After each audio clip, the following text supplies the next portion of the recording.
welcome to Did It All for the Moogle, episode 2. It has been a minute, but as promised, let's talk about Persona 3 Reload, shall we? I've been waiting for this! Me too, Akihiko, me too. So I probably overdid it by cramming Persona 3 Portable and then Persona 3 Reload back to back the way I did. I do not recommend anybody do that. I joke a lot about sort of the things I do and the way I play these games sort of breaking my brain. And 99.9% of the time I'm joking. This time I genuinely think it did break my brain. Don't look at the calendar for when this episode released. But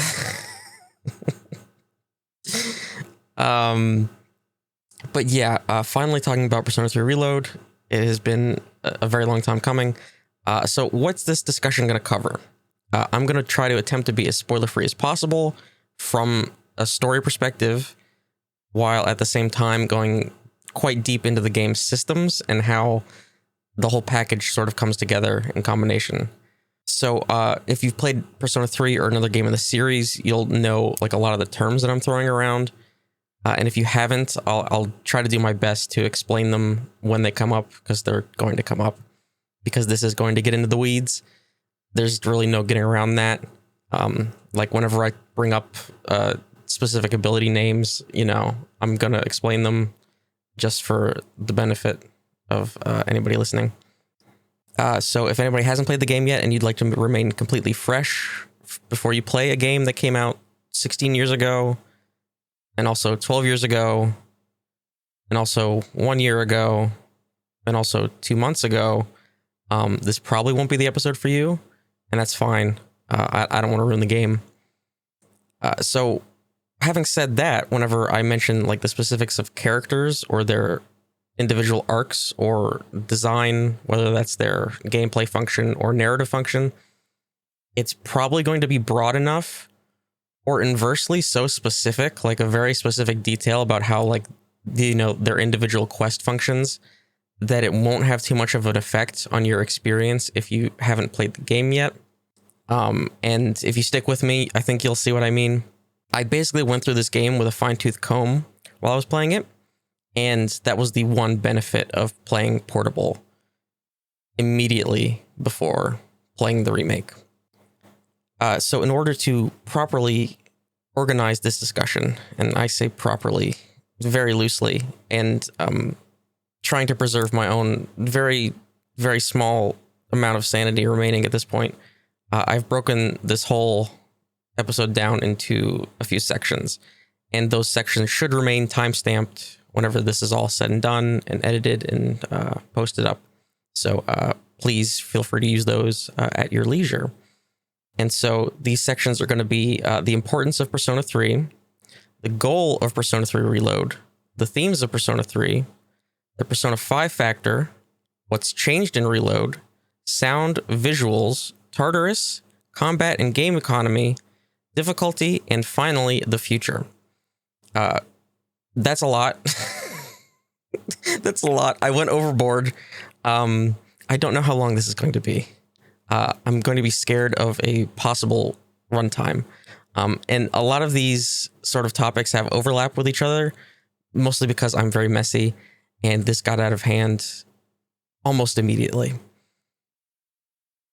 So with all of that out of the way, can I please talk to you about Persona 3? Because I've been dying to talk to you about Persona 3. Let's begin with the importance of Persona 3. So, in its placement in the series, in my eyes, Persona 3 has the best front-to-back narrative of the whole series. Persona 5 combines mechanics, narrative, and theme probably the best, and that's the base version of Persona 5, not the overstuffed and bloated Royal, which tacks on an extra, basically, story that's sort of disconnected from the main narrative, but base Persona 5.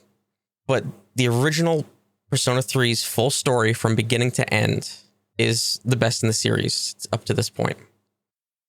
And I also believe that Persona 3 has the strongest core cast, because as a collective unit, it's a group that like doesn't become the super best friends like immediately. And it's through their combined and individual struggles that they sort of, through necessity, have to come together. They have conflicts amongst themselves, and they're genuine and character driven rather than just being plot contrivances. And these internal conflicts within the group are also solved through like more than just the convenient, oh, that's what friends are for, you know, or like we have to do this because we're working together kind of thing. And sometimes characters even recognize that these conflicts are caused by their own internal struggles that they're projecting on to others. You know, we like to call that character growth. It's a hell of a concept. So we also have to consider what Persona 3 means for the series. So Persona 3 came after a period of relative dormancy for the Persona series, and it completely changed the formula. So it added in the social sim elements that the series is now known for, and now that like half of all RPGs are trying to emulate. It also added a ton of staples to the series, such as the protagonist having the wild card persona ability, party members only being able to control one persona, which is in Persona 2, you can like just equip personas on anybody. They have specific affinities, but you can just kind of throw whatever on whoever. It adds proper fusion that sort of came over from the main line, because again, in like Persona 2, the fusion system is a lot different. It's sort of consumable based. Tarot cards are consumables, and that's how fusion works in Persona 2. Persona 3 also tweaks the press turn system into the one more system, and so that we see that in future installments. It introduced the rotating Velvet Room attendants, the concept of a navigator party member, procedurally generated dungeons, the introduction of, and also the largest appearance of Tanaka's commodities, and like a whole ton more. Basically, this is the game that revolutionized what we consider modern Persona. It was also the first game on the PS2. It changed the series. Persona would not be what it is now without Persona 3. Persona 3 is also where the series breaks out from under the SMT umbrella and starts to become its own beast. And you could argue back and forth about the branding, how Atlas branded the games in the West. It still is at this point under Shin Megami Tensei, Persona 3, whatever. But the point is that, you know, you still have all of the demons or personas.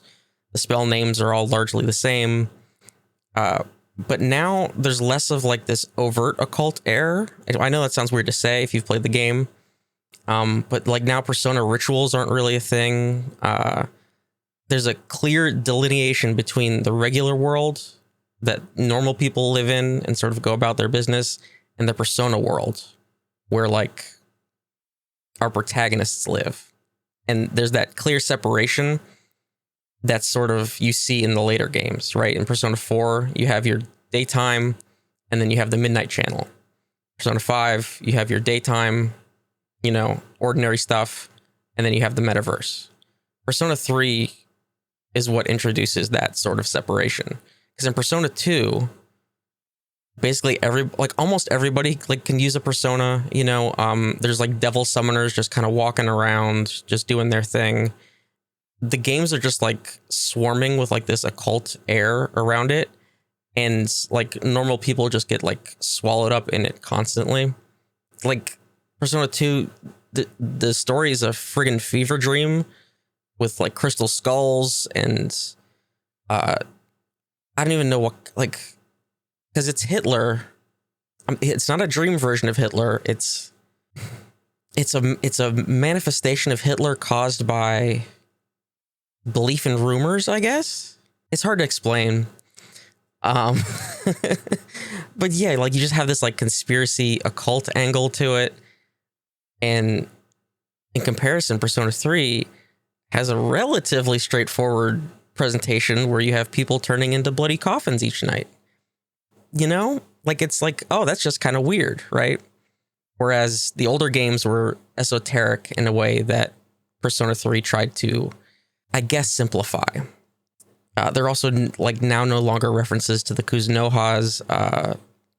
You know, there's no longer things that like in Persona 1 and 2 would tie it to SMT, like devil summoners.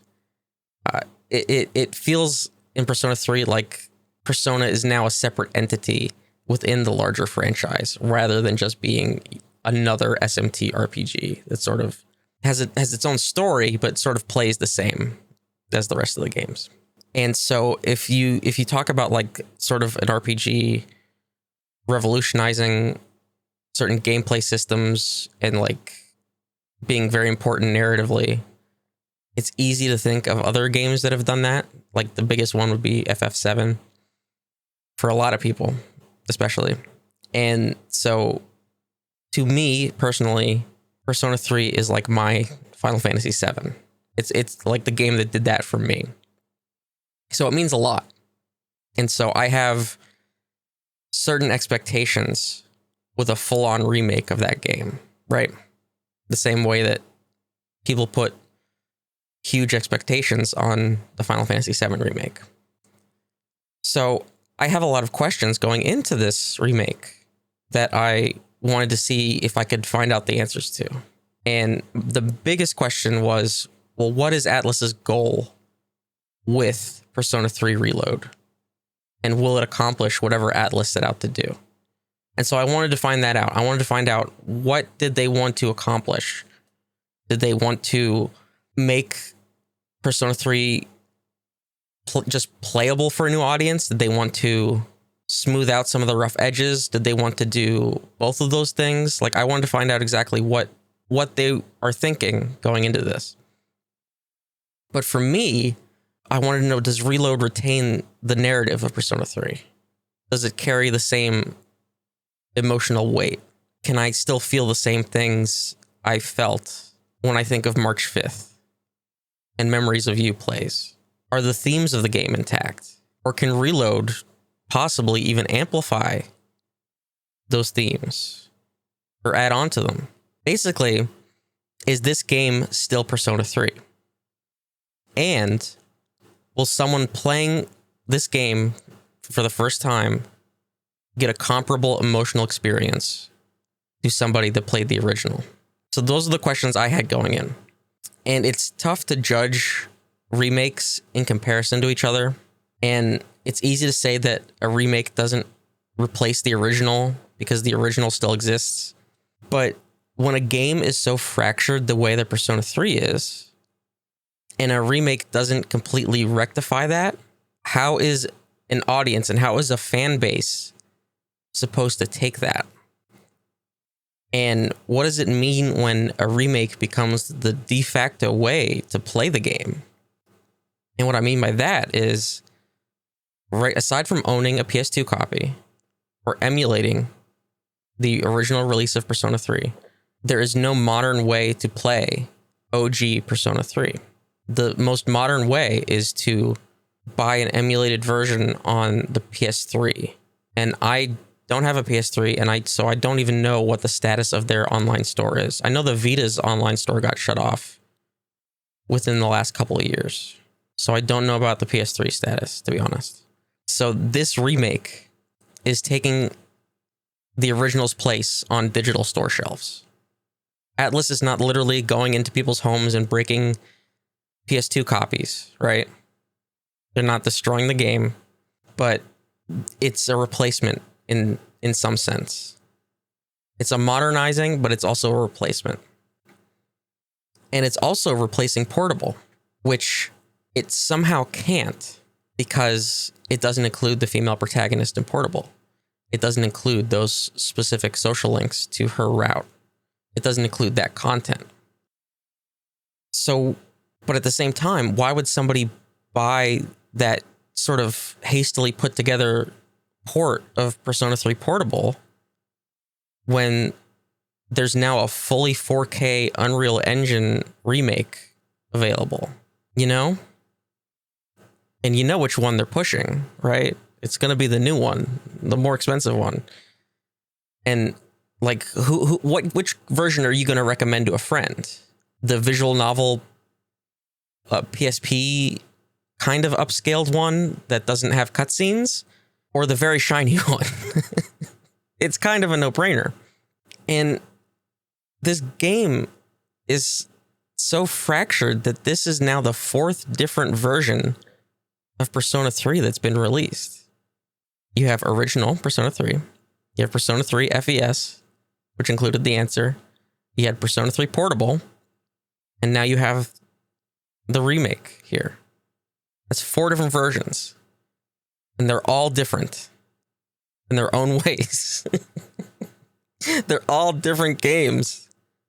That's crazy. There is still, to this day, not a complete, ultimate, in-box, like, all-encompassing version of Persona 3. Reload does not do that. And so that's what I mean when I say, what is Atlus's goal with Persona 3 Reload? Because it can't be to have the ultimate version, the most complete version of Persona 3, because on its face, it can't be. So what else are they trying to accomplish here? And I think we're going to discover that as we go through. I think that sets the stage. So when I talk about the themes of Persona 3, what do I mean? On one hand, we've got the heavy Greek mythology. We have the narrative of Orpheus' descent into the underworld. We have Tartarus, the land of the dead, the land of torture. We have Nyx, mother of night and darkness. We also have Tartarus as part of Gnostic cosmology, descended from that Greek. We have this sort of all hanging in the back, right? On the other hand, and these are 2 hands of the same body, right? One hand and the other hand. On the other hand, we've got the journey of the tarot. We have Orpheus, or our protagonist, as the fool, our trickster. He's got to make his way through the arcana, right? So this is in the game's like literal text. It's literal narrative. We're literally checking off arcana as we go through the story each month, checking off arcana. You begin at the fool and end with the world. This is like no secret. This is the text of the game. And you could even like, don't skip the crazy nurses, like that substitute nurse teacher guy, his dialogue, because he basically explains all of this. In like 2 sessions, he explains the full tarot, and he basically explains the entire symbology of the game. So there's a reason the FES edition was split into the journey and the answer. Elizabeth, every time you close out of her dialogue, she always wishes you a safe journey. You're going along in this journey, but that journey specifically means something. There's a destination in mind. And so when a lot of people think of Persona 3, they think of course, death. It's easy to say that this is a narrative that's about death and grieving and coming to terms with that. But at the same time, yeah, of course that's there. But that's like the surface level take, right? That's kind of the cop-out. If we look at the tarot, it's there the entire time. Death isn't the end of life or the journey of the tarot. It's a transition. It's a midway point. It's a stopping ground. It means change. Something has changed now. There's a character that embodies the Death Arcana. That character goes through a couple physical changes to represent this, and it's done so wonderfully. Death is change.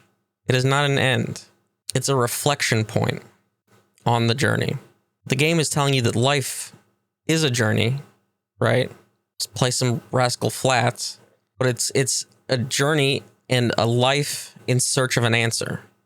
So the game is progressing through this journey, through the tarot, through Tartarus, through this underworld abyss, each stage, each arcana, in steps, in search of an answer, in search of the answer you get around the end of the game, in search of the answer to that journey, in search of the answer to the life that you live. It's beautiful, is what I'm trying to say. It's beautifully orchestrated, the way it ties together. You roll up on a boss and Fuka says to you, oh, it's Arcana's the Chariot. And you're like, okay, what the fuck does that matter? It matters. It matters. Maybe not for the actual boss fight, but for your journey, it matters. It's telling you where you are. The Arcana is the means by which all is revealed. I had to say it. And more than anything, Persona 3 is a deeply existential piece of media, right? It's about finding meaning in the inherently meaningless, finding meaning in the face of death, finding meaning amongst that sea of change, finding meaning in the mundane, finding meaning in that daily life, finding out what it means to live and suffer and love all within the span of less than a year. That is the game. That is the theme of the game. And again, sure, you could cop out and say this is a game about death. Sure. It's there. It's in there. But that is not what is all encompassing about this game. You could say that the game embraces death with the main cast. You know, they gotta bring out their inner selves by using their evokers, their guns, and pointing and pulling the trigger. But it's a lot more than that. It's more like an understanding of death, more than like welcoming it. So much more of the story is about rejecting this oncoming, all-encompassing demise. And the cast is like the only ones that are like, this is wrong. This is not right. Surrounded by people with a death wish and saying, nah, this ain't it. And that's tough to do whenever you're surrounded by people that are just like finding comfort in death. To be like, no, I'm good. I'm going to cling to this. Like, it may suck, but I'm going to cling to it. That's the game. Using the evoker and blasting it through your head is, you're not like cosplaying death. It's a statement of survival. I'm going to do what I need to do to cling to this. That's the beauty of it. That's why some characters at the beginning struggle to use their evokers. You get those very visceral scenes, especially because you don't know what the hell's happening. It looks like some kids are about to blow their heads off. It's pretty cool. So I don't know how to spin out of that, because that got pretty... I felt like a preacher for a second. It's hard not to talk about Reload without talking about Persona 5. So I've got to talk about Persona 5. Some of the similarities between these two games are a little hard to ignore. So, like, for example, the protagonist has almost all of the same animations in day-to-day walking around life that Joker does. Like, the idle stances are pretty similar. He even does the little hair twist thing that Joker does, which doesn't quite make sense because Joker has curly hair and the P3 protagonist has very straight emo hair. It just sort of like the P3 protagonist doesn't feel distinct enough from Joker. The way they present themselves is just it's a little too similar for me. So I had some issue with that. And in a way, though, a lot of this stuff does feel similar to the relationship between Persona 3 and Persona 4, where like a lot of the graphical assets and sound effects were shared. So while Reload's in a different engine than Persona 5, it's impossible not to see the differences in like the cell shading, the way background characters just sort of fade in and out and can be walked through. The design of the dialogue portraits, the way they have the blue accent on the side, the way that in Persona 5 that would just be red. And those are just like visual similarities. There's a retooled version of Baton Pass, which is a combat mechanic from Persona 5. And so that's reworked and put into Reload, despite the game's overall combat system being much closer to Persona 3 Portable and Persona 4. So like you just kind of feel Persona 5's influence all over Reload, but thankfully it's a lot less than I was anticipating. I was really just sort of being like expecting this to just be like, oh, it's just going to be more Persona 5. I was really worried that was going to be the case. And I was explaining this to a friend, and who, if you listen to the Dead End Road show, you will know who that is. He struggles to play Persona games. And so I was explaining whether he would have any interest in Reload. And in that conversation, I basically explained that Reload is the Persona 5-ification of Persona 3. And while that's basically true for somebody that hasn't played Persona 3 before, like if you put these two games side by side, you know, they're the same picture meme. But for somebody that like is familiar, there are differences there. Like, you know, he's not going to know the difference between enemies being knocked down and dizzy and what that does to combat, right? You have to like really, you know, have the same kind of disease I do, you know? So I think it's less true for a committed fan of the series that's already played the games in their various states, that 5 and Reload are similar. And maybe if somebody like played the original Persona 3 and hasn't touched it since and hasn't touched another Persona since, then they might be like, really blown away by Persona 3 Reload. And so what it boils down to is that this is Persona 3, but now it has the graphical fidelity of Persona 5 for the most part. And throughout the rest of this discussion, I will bring up Persona 5 because it's kind of impossible to ignore the context. Like, this is a game that came afterwards, so it's like impossible to pretend that Persona 5 doesn't exist. Like the same way there's not really Death of the Author, there's no Death of Persona 5. I'm sorry.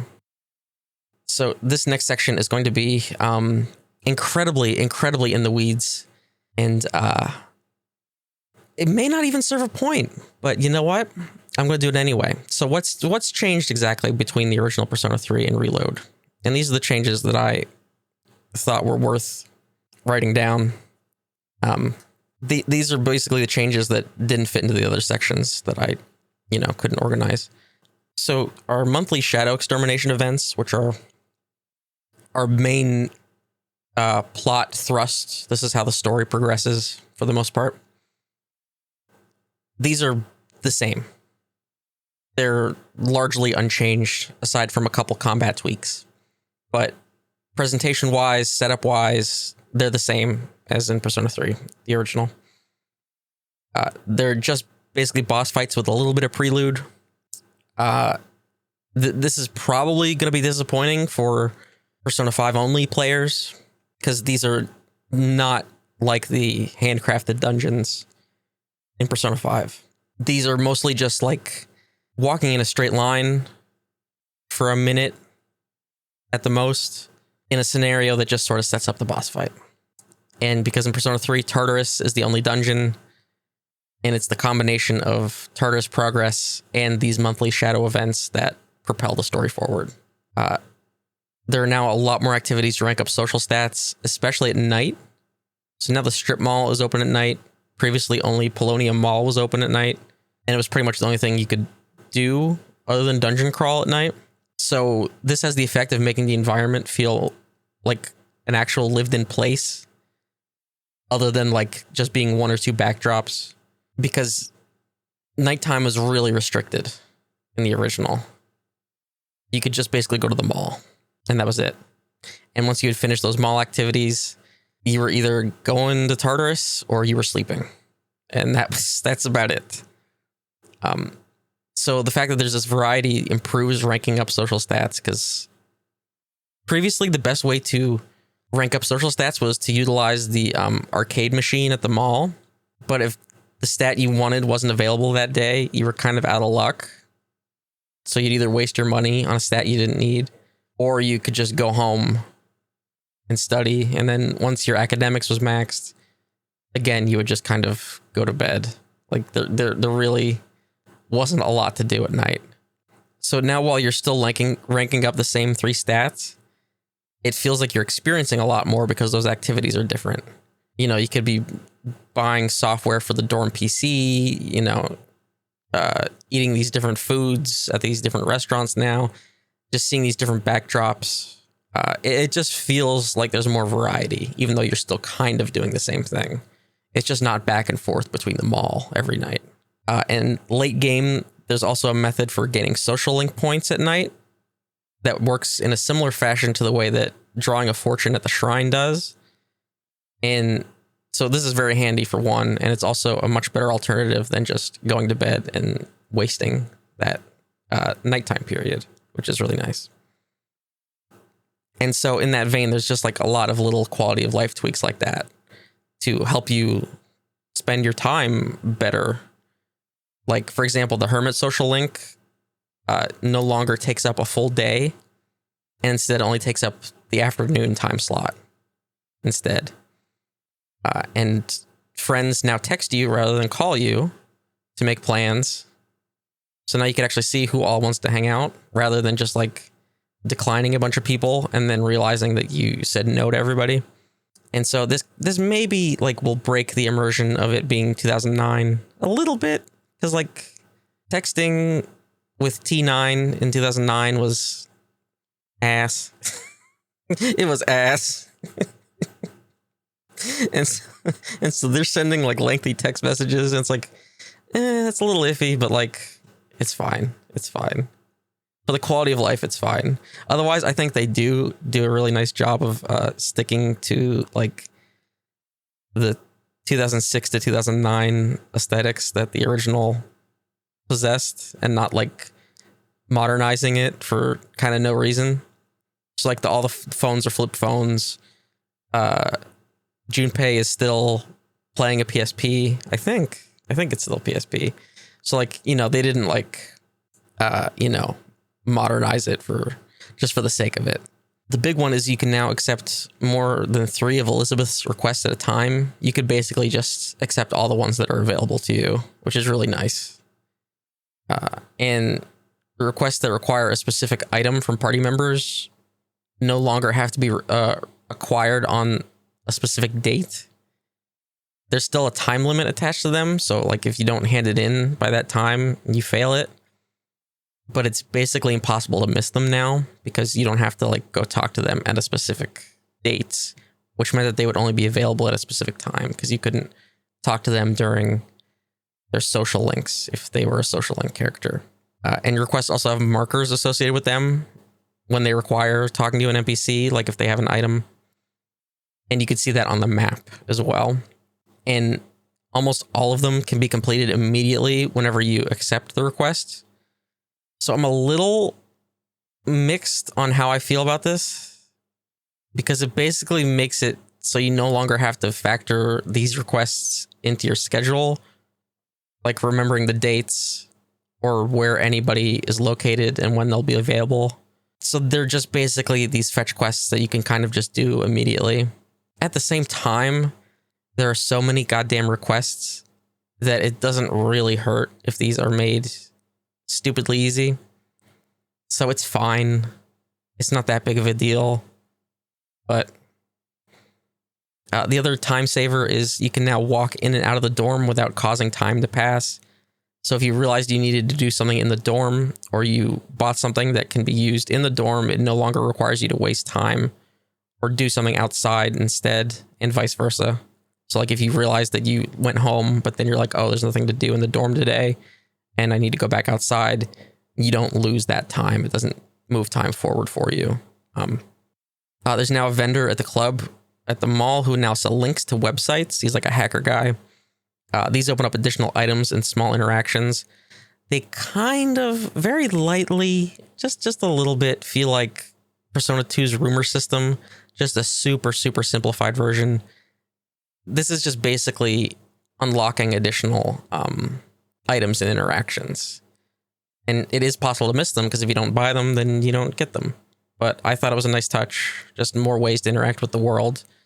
I think one of them is also how you start a social link, if I remember correctly, but it may not be. Don't quote me on that. There's all new classroom and exam questions, and keeping guide makers in business until AI destroys them all. This is a nice touch I noticed, that characters will remark when you've hit a roadblock in Tartarus. So instead of them just saying like, oh, Tartarus tonight, Queen, please, Tartarus. Eventually they'll still do it anyway. But like whenever you hit the roadblock the first couple times, they're like, we should go to Tartarus. Oh, right, we're at the roadblock, so we probably shouldn't go. Which I thought was funny, just because normally they're just like, Tartarus, please, Tartarus, please, I'll give you my son, please, Tartarus. So some big changes. Rather than adopting Persona 3 Portable's female protagonist social links for the male party members, and like sort of reverse engineering them to work with the dude, or just allowing the male romance options, whatever, or just creating new ones, Reload introduces what it calls link episodes, and they're basically social links. They're side stories with party members that lead into one another, so they're like serialized like that. They're kind of like the Velvet Attendant episodes from, the other games, especially Royal, I guess, is the closest analog. The only difference here is that these do take up a time slot, whereas in spending time with the twins in Royal, that was just sort of like a freebie. Same with like Elizabeth here. That doesn't take up your time. And it's like the same thing, like your dialogue choices don't matter. It's just sort of like spending time, right? And these party members do get bonuses if you complete these. They get passives and stuff like that. Reload no longer has a fatigue system. That's a big one, and I'll get more into that in the combat section. But you can still only visit the school nurse a day after you've been in Tartarus. Previously, you could only visit the school nurse if you were tired or under the sick status. So now you can only go a day after you've been in Tartarus. So there's something in the game knows that, like, this is the next day after Tartarus, but it's not like, it doesn't say tired or fatigued in the bar. So pre-exams, there will be optional study sessions with party members of the dorm. I like these because these are fully voiced additional scenes that increase academics gain, like more than you would get studying on your own. And so it's just a welcome addition to sprucing up an activity that you'd be doing anyway. I'm not going to say no to additional voiced scenes. There's also new activities with party members in the dorm in that same vein. But it unfortunately takes a while to unlock these. It was like months and months into the game where it was like just adding this new feature. And I was like, oh, we could have been doing this earlier. But so yeah, there's like, you can cook or watch DVDs. Sometimes, like whenever you rank up this activity with a party member, they might give you a consumable, or they can unlock combat passives. And these passives function in a similar way to passives from social links in Persona 5, but they're just character specific.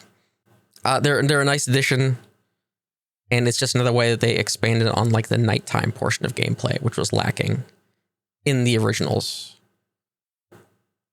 And so they also do have like a little story and some character growth attached. So they kind of feel like mini social links, I would say. The only thing I don't like about this system is that it's hard to track your progress. So like with social links, you have a really nice UI element in the main menu that tells you how far you are numerically within the social link.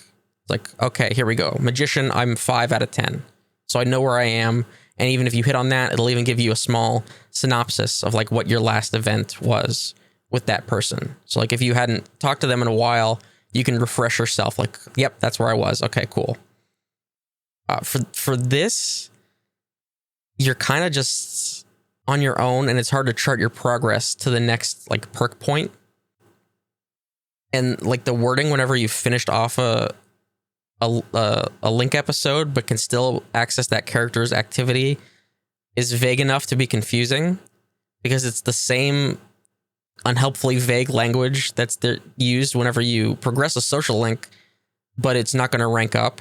But in the case of the social link, you're still making progress on that social link. But in the link episodes, you're wasting time because you've unlocked all that you can from that character's little story. So, but it's phrased the same way. It's confusing, and it could have really just used an additional, even just simple UI element to just say, yep, you've got that perk, and now you're done with that character's, events. And it's also hard to remember which activities you finish with each character because, again, you don't have a way to track that. So it's like, I think I finished Mitsuru's cooking episodes, but I may or may not have finished her reading episodes. But she'll be available anyway because that's just the way her schedule works.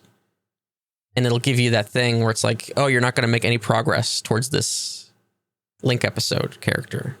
It's like, okay, does that mean I got the perk, or can I make progress? Like, it's not helpful at all. It just really isn't. So there might be times where you like accidentally redo events with a character because it doesn't really tell you that you're like completely done with that character. The protagonist also has passives, but he unlocks his by fusing personas and hitting certain fusion milestones. and I don't remember what they are. They might be at the same point where you also get discounts on summoning from the compendium. So that's like at 50, 75, and it's either 90 or 100%. I forget what the break points are for that. And again, I will talk a bit more about social links and link episodes in a few more sections. So Operation Babe Hunt at the beach has been changed, so it's not completely just transphobic now. So that's a big win. The whole scene is still cringy as fuck, but at least now it's not like just openly hateful. So that's cool. There's all new anime cutscenes that are largely drop-in replacements for the original anime cutscenes. I would just say higher quality. They're mostly the same. Like some are entirely new and are in new places in the script where they didn't exist before. I found this odd though, that Aigis' reveal is the in-engine cutscene from the game's reveal trailer. And that serves as a replacement for its anime cutscene counterpart in the original. And aside from Orpheus' awakening and Aigis' reveal moment, there are largely just a few other in-engine cutscenes, which I thought was weird because it was just like this stylistic clash. You didn't know like when a cutscene was going to be animated or fully in-engine, right? But like the in-engine ones were high quality and pretty damn effective at conveying like the emotions that needed to be conveyed, especially in some very key scenes, and also making it clear like literally what is happening in a scene, which is something that was an issue for Persona 3 Portable because that game does not have cutscenes. So you could just go from one thing where it would kind of explain like what your character does or reacts to dialogue, and then it would just sort of move on, and it would be quite confusing if a player does not know that there are supposed to be cutscenes there. Fortunately, on PC at least, there are mods that can restore the cutscenes, and then you could also, of course, just go on YouTube and follow along with the cutscene breakdown. If you don't know, you don't know, right? Also, while we're at the beach, I guess the last day at the beach has an added scene, and this does make the trip feel a lot less weird, as if nothing but meeting Aigis happens, because that's sort of the whole point of going to the beach. But yeah, it's basically Operation Babe Hunt and Aigis is like the two things that happen at the beach, and that's kind of it. Now there's an additional scene, and it's sort of like, okay, this was an actual event that things happened at, and it gives some more context, and it's good. Yes, nice. They changed the Megiddo, Megidola, Megidoleon joke, and I'm very upset about it. It's a tragedy. They should not have changed it because there's no reason to change it. Because the whole point of it was that somebody was saying the spell names, and I think they just turned it into like a calculus joke. So I don't know what the deal with that is. I don't like it. I hate it, actually. This is another big one. So there's new scenes giving more detail and background to Strega, who are like your adversaries for a majority of the game.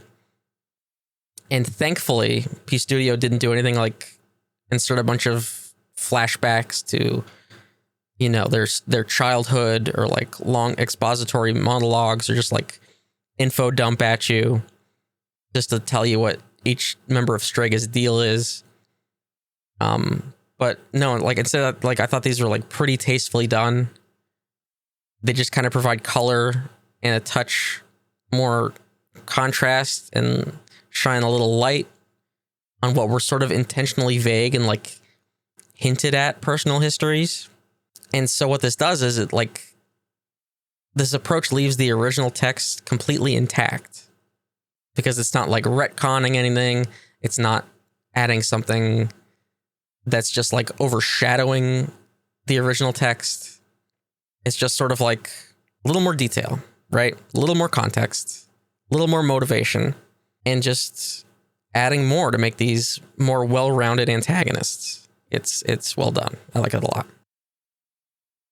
Ryoji's characterization, which is mostly done through additional dialogue and his link episodes, has been adjusted. So he's no longer just the flirty playboy who sort of comes out of nowhere. he's now portrayed as more foreign, almost alien in nature. And so this is not only less uncomfortable, it also makes a lot more sense. So he's unintentionally asking out all the girls in school because he doesn't understand the etiquette rather than just being a fucking pervert. But there are a couple times where this new characterization doesn't gel with the untouched script from Portable, where he is just kind of a pervert.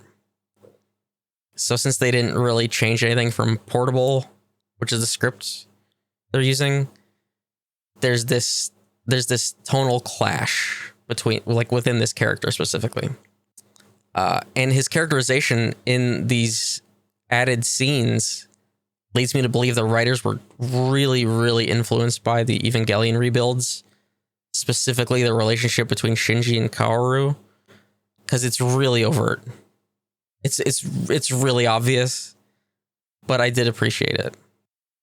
There are new scenes during the work experience week, which also gets changed to, like, they changed the language of this to internship partway through. And hey, I'll take more new voiced scenes, because this was previously just an event that just like burned your week and it would like fast forward through. So yeah. And you can kind of say that there's commentary here about having to do an internship that's literally just working at McDonald's for no pay for a week. But I guess it kind of writes itself, doesn't it? You still do lose a few days off of your schedule for like no additional benefit, which is a bummer because this does happen fairly late into the game. But I guess you get some new scenes, so.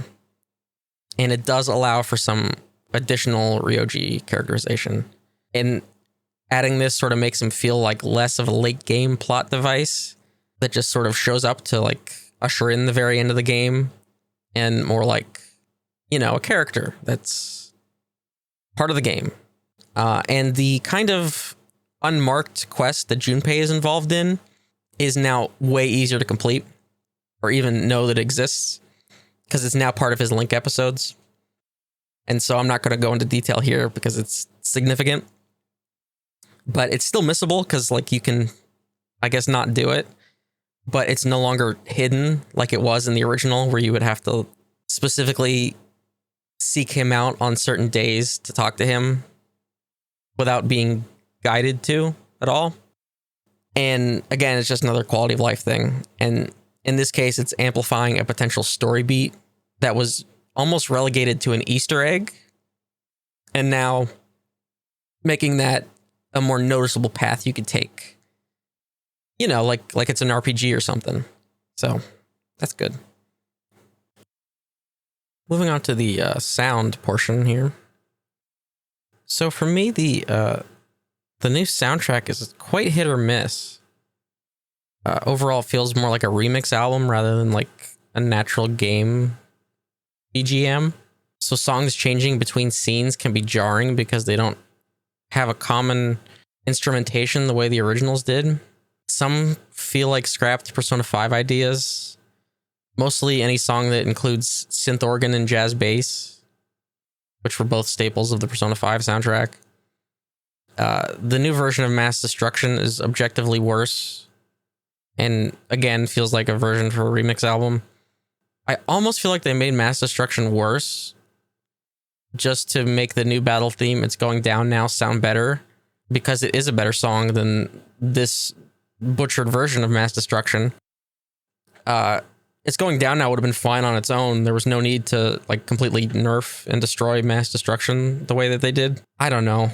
Yeah, it's disappointing. It's disappointing because Mass Destruction's so iconic. Part of me wonders if like what unified the original soundtrack was just the fact that it was like compressed to hell and back when I heard it, you know, like through PSP compression for portable, you know, when I played it on the Vita, right? But then I also like think back to listening to the lossless copies of the songs that I have and never feeling like there was this issue at all. So I don't know.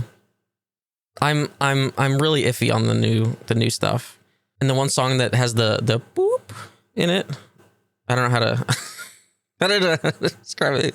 It's like boop is also very jarring. I don't know. And I want to talk about the voice acting. Here I'm not gonna name any of the new voice actors as I'm giving some criticism.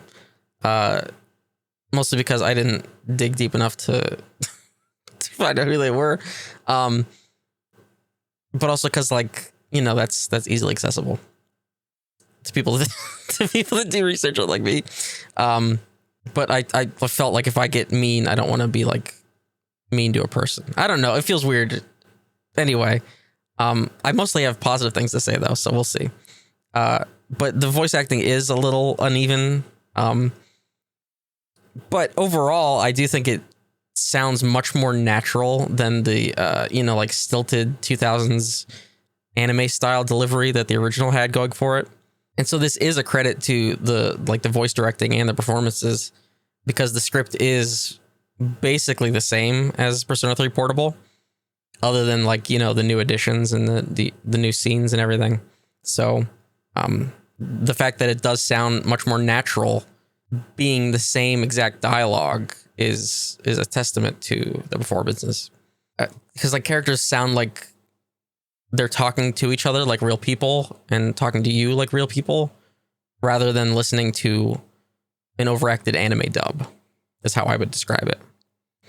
And so this is great for just playing the game, but immersing yourself into the world and the role in this role-playing game. But specifically, I think Yukari's voice is the one that sticks out the most to me. Is it's not out of place at all, but it's odd. From one line to the next, she sounds like different people.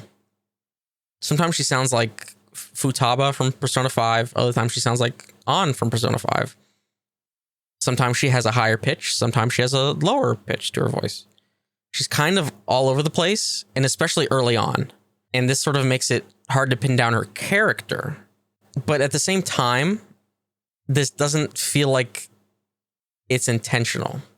As I was listening to it, it almost feels like the actress was just sort of set adrift and sort of cast out with not the proper direction of where to take her.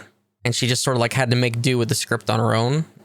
And then later on, she sort of figures out what she wants to do with Yukari.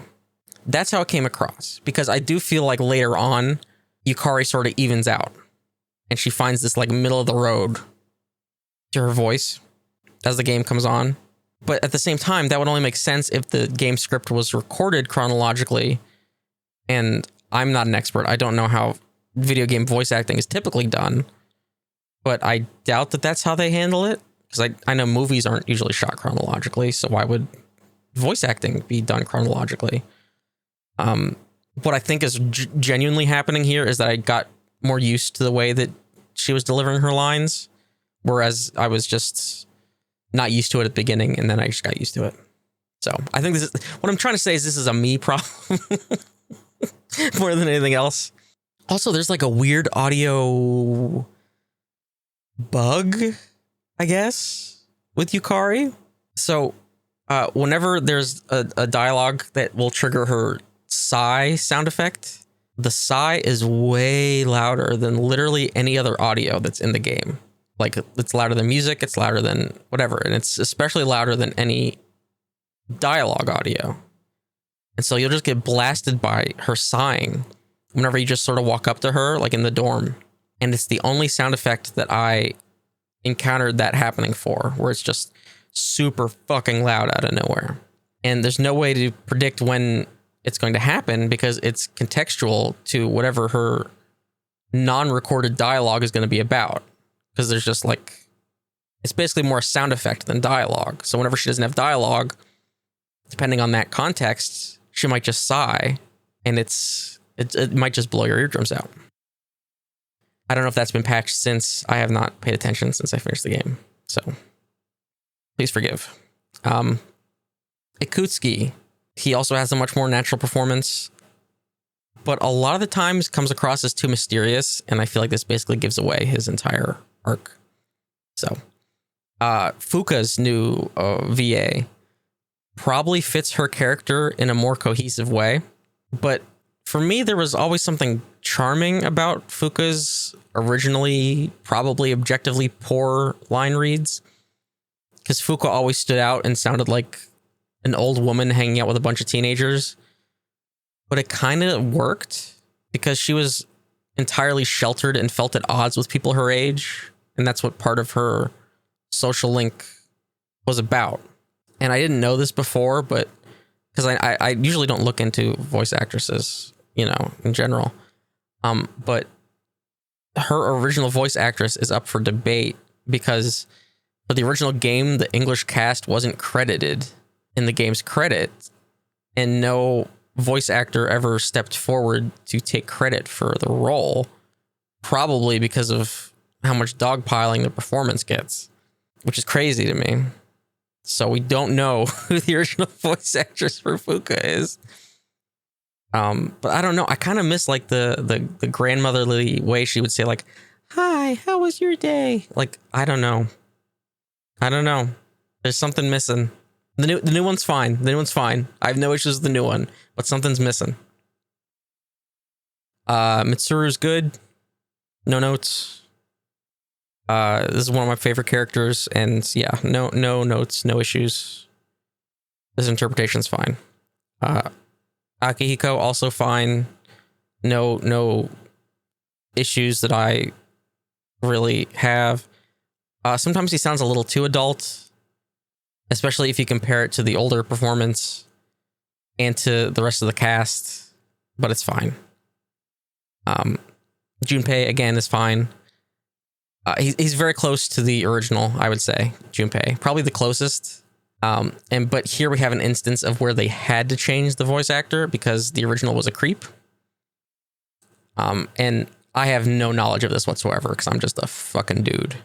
But my suspicion is that Atlus's localization team figured that since they had to change Junpei's actor anyway, and now that social links were going to be fully voiced, that this presented an opportunity to just have a whole new cast. Because why not? New game, younger talents, makes sense. But again, I have no fucking clue. If you told me Takaya was the same voice actor as the original, I believe it. But as far as I know, that Elizabeth is the only one to retain their voice actor. I probably would have rioted if they changed Elizabeth and the voice actor butchered that performance, because you can't screw up Elizabeth. That would be an actual genuine tragedy. So, Pharos, much creepier. And rather than just being sort of awkward. So that's an improvement because he should be creepy. That was sort of the vibe they were going for in the original, and it didn't land. So, Ken sounds less like a Muppet, which might be a downer if you want to hear a little boy talk like a Muppet. But if you want to hear that, you can just listen to this show, I guess. I'd say is another improvement. The real positive here is that I no longer mockingly go, "Hello," in Ken's voice every single time his returning to the dorm line activates, because that's what I would do in Portable. Because I think his would trigger an inordinate number of times, and it was so fucking goofy. Here's where we got some issues. Okay. I really hate to say it, but I really prefer OG Igus. OG Igus sounded robotic, and whether that was like on the performance side or that was like a vocal effect they added in post-production, I don't know. But old Igus actually sounded like a robot. Whether that was like the stilted way of talking, again, the vocal effect, or even just being like bit crushed, being on an old ass system. I don't know. But new Igus sort of sounds like the TikTok text-to-speech, but like an actual person. And so much of Igus's character growth can be charted through her beginning to talk more and more like a human. And this gets conveyed through her diction, where she uses like very long-winded and again, like alien ways of speaking, and then becomes more human, starts talking like the others, gets more like playful. And you can see this change throughout when you first meet her. And then, of course, at the end of the game, there's a gigantic difference.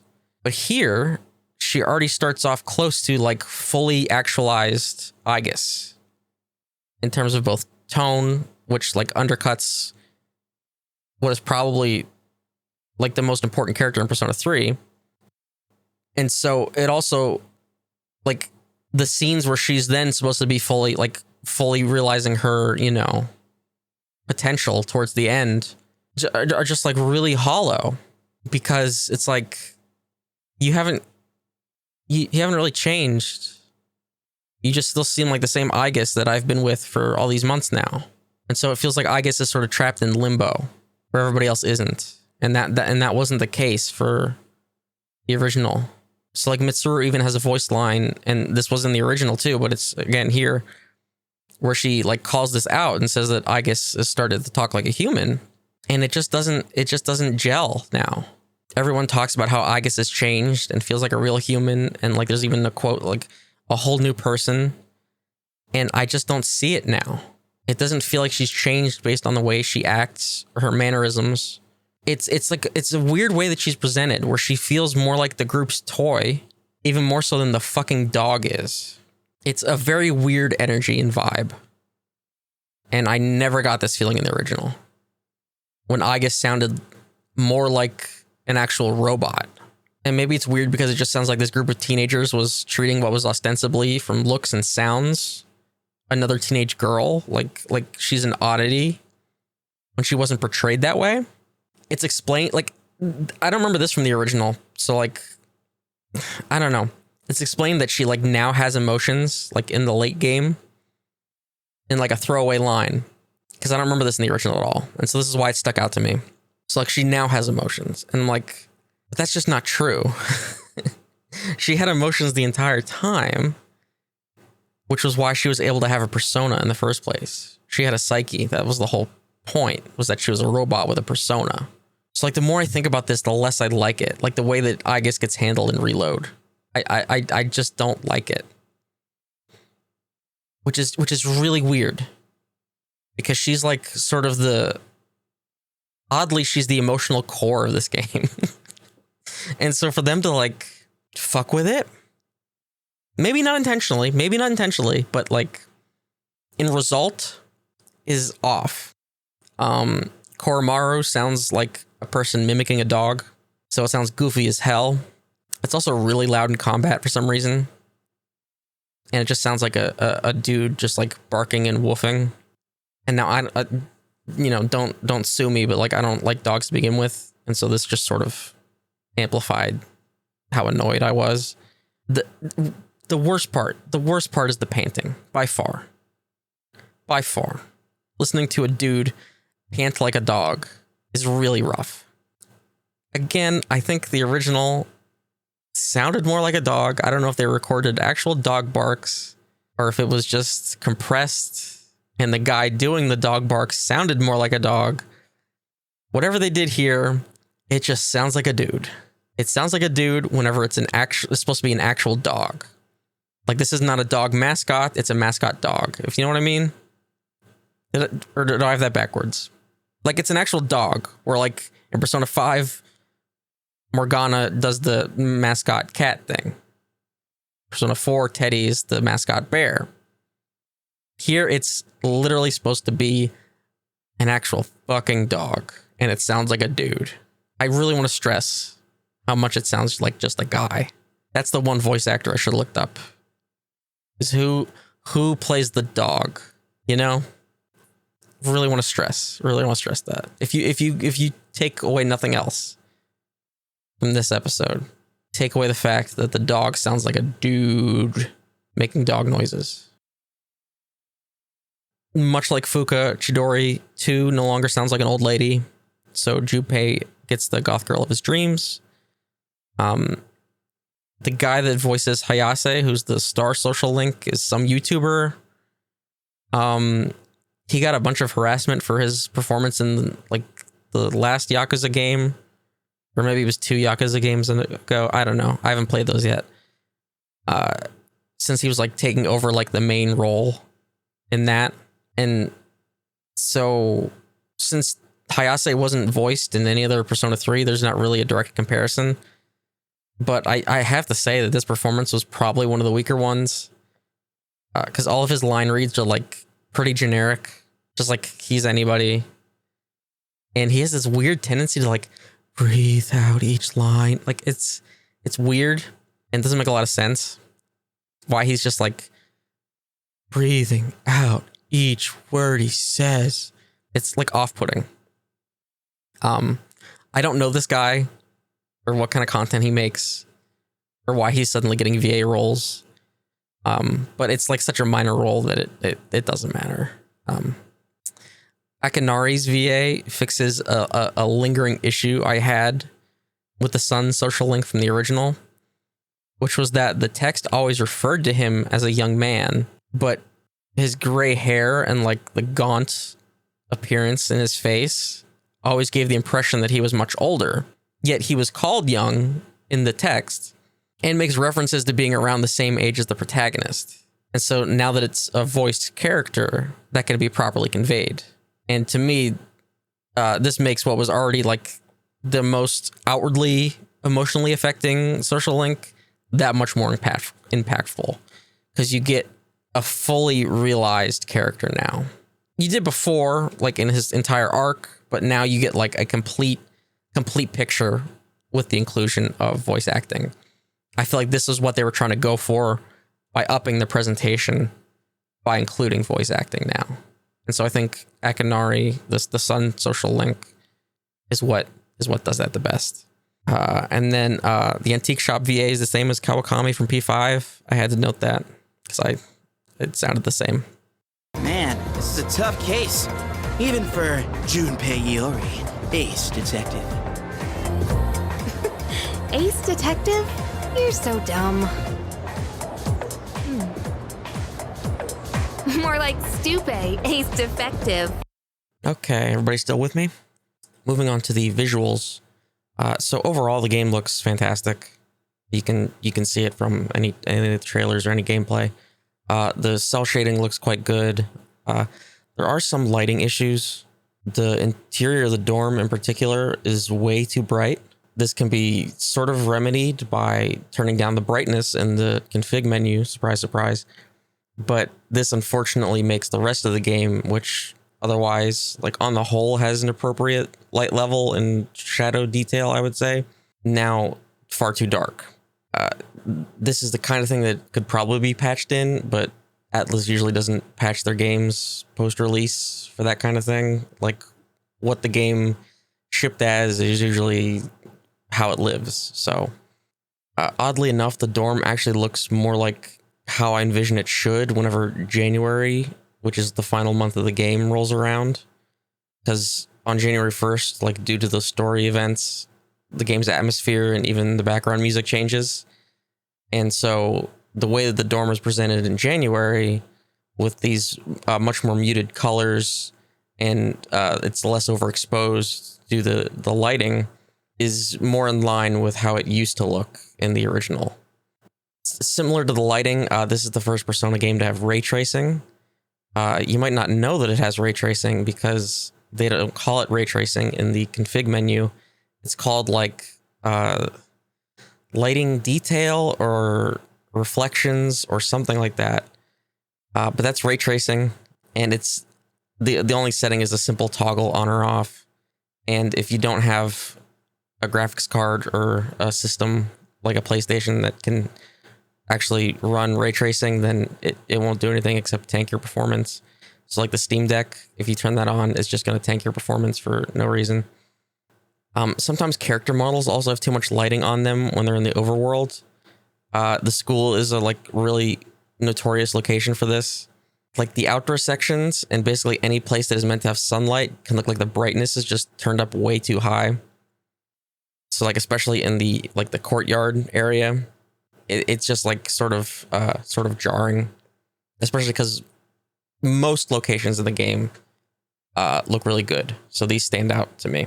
And again, like if you just try to adjust this yourself in the config menu by like sliding the brightness around, it's going to make another part of the game look off. You can't really, there's no sweet spot really. Pre-release, I was initially confused about like all the water influenced imagery, and I was trying to like rack my brain and figure out what was going on until I had like this eureka moment, and I was like, oh, it's the Sea of Souls. That's what it is. And so you can hear that on whatever Dead End Roadshow episode I did when the Reload announcement happened, because it just like clicked in my head. And so as a result, like it goes beyond just the UI. It's also like personas themselves are coated in this like shimmering water effect, and it gives you the impression that they're like still in another plane of existence, and you're just evoking a part of yourself out of the Sea of Souls. It's really fucking cool. The Velvet Room has this water surface effect too, and so it's like when you're in the Velvet Room, you're able to tap into this other plane. You're like able to access the collective unconscious this way, and that's conveyed through this water effect, which I really fucking like.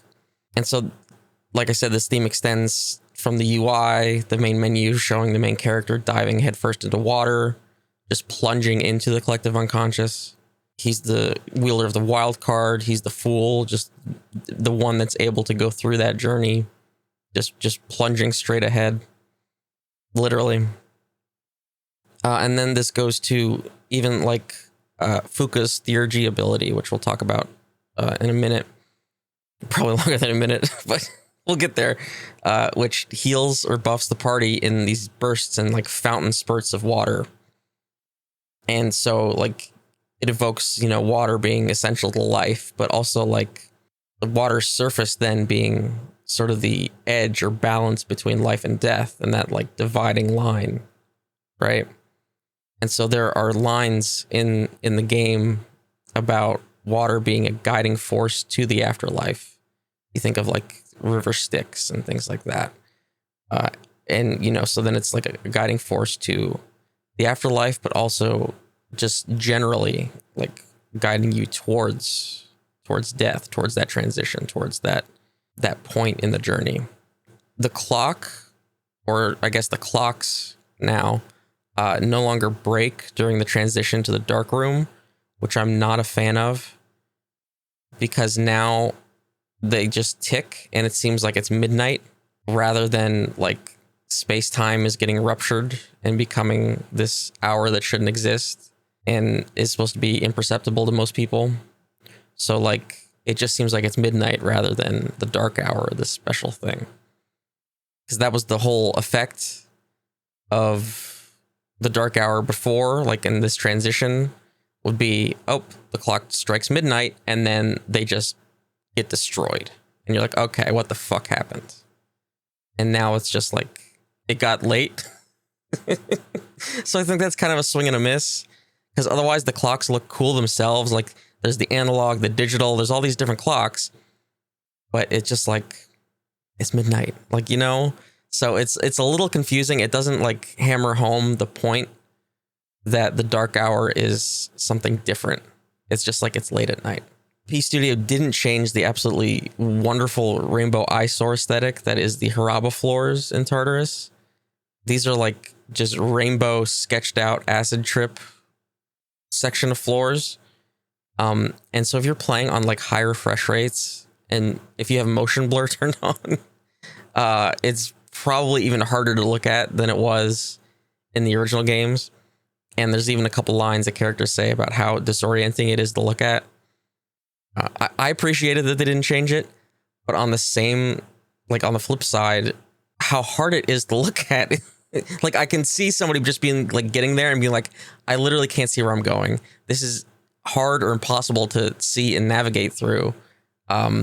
I might just stop here. Like this is actually a real physical barrier for me to get past this. Because it's really severe, especially compared to all the other sets of floors. It sticks out as like the rainbow nightmare floors. So you'll know it when you get there. There's no mistaking that set of floors. But like, yeah, like on the whole, The game looks great. Character models look great. Battle effects look great. I don't even need to say the UI. Like, the UI is fucking fantastic. I'll talk a bit about this later, like in a general sense, but like I'm worried that we're not going to see Persona 6 for such a long time because they're going to get hung up on trying to like innovate and make a great looking, flashy, smooth, fluid UI. So like they'll have the perfect idea for the game. They'll have the systems in place. They'll have the characters, narrative, everything, but they're stuck because they can't figure out how to make a cool looking UI. But yeah, the game looks fantastic, especially on PC. If you can just, max out all the settings and, run it at a high frame rate, it looks unreal, especially whenever you use like theurgy attacks and like all the effects look great. So let's move into some gameplay and some narrative stuff now. So social links. So more characters in the world will just have like ancillary dialogue that will lead to other social links. And so this makes it easy to find the other social links, like the unfortunate Gourmet King, who's easier to track down because there were some social links that were kind of missable. And so it's basically like an improved way to run into every social link is what I would say. In addition, social links are available on more days. Sometimes this can be overwhelming, but it also allows for like a good bit of decision making on a day-to-day basis, I would say.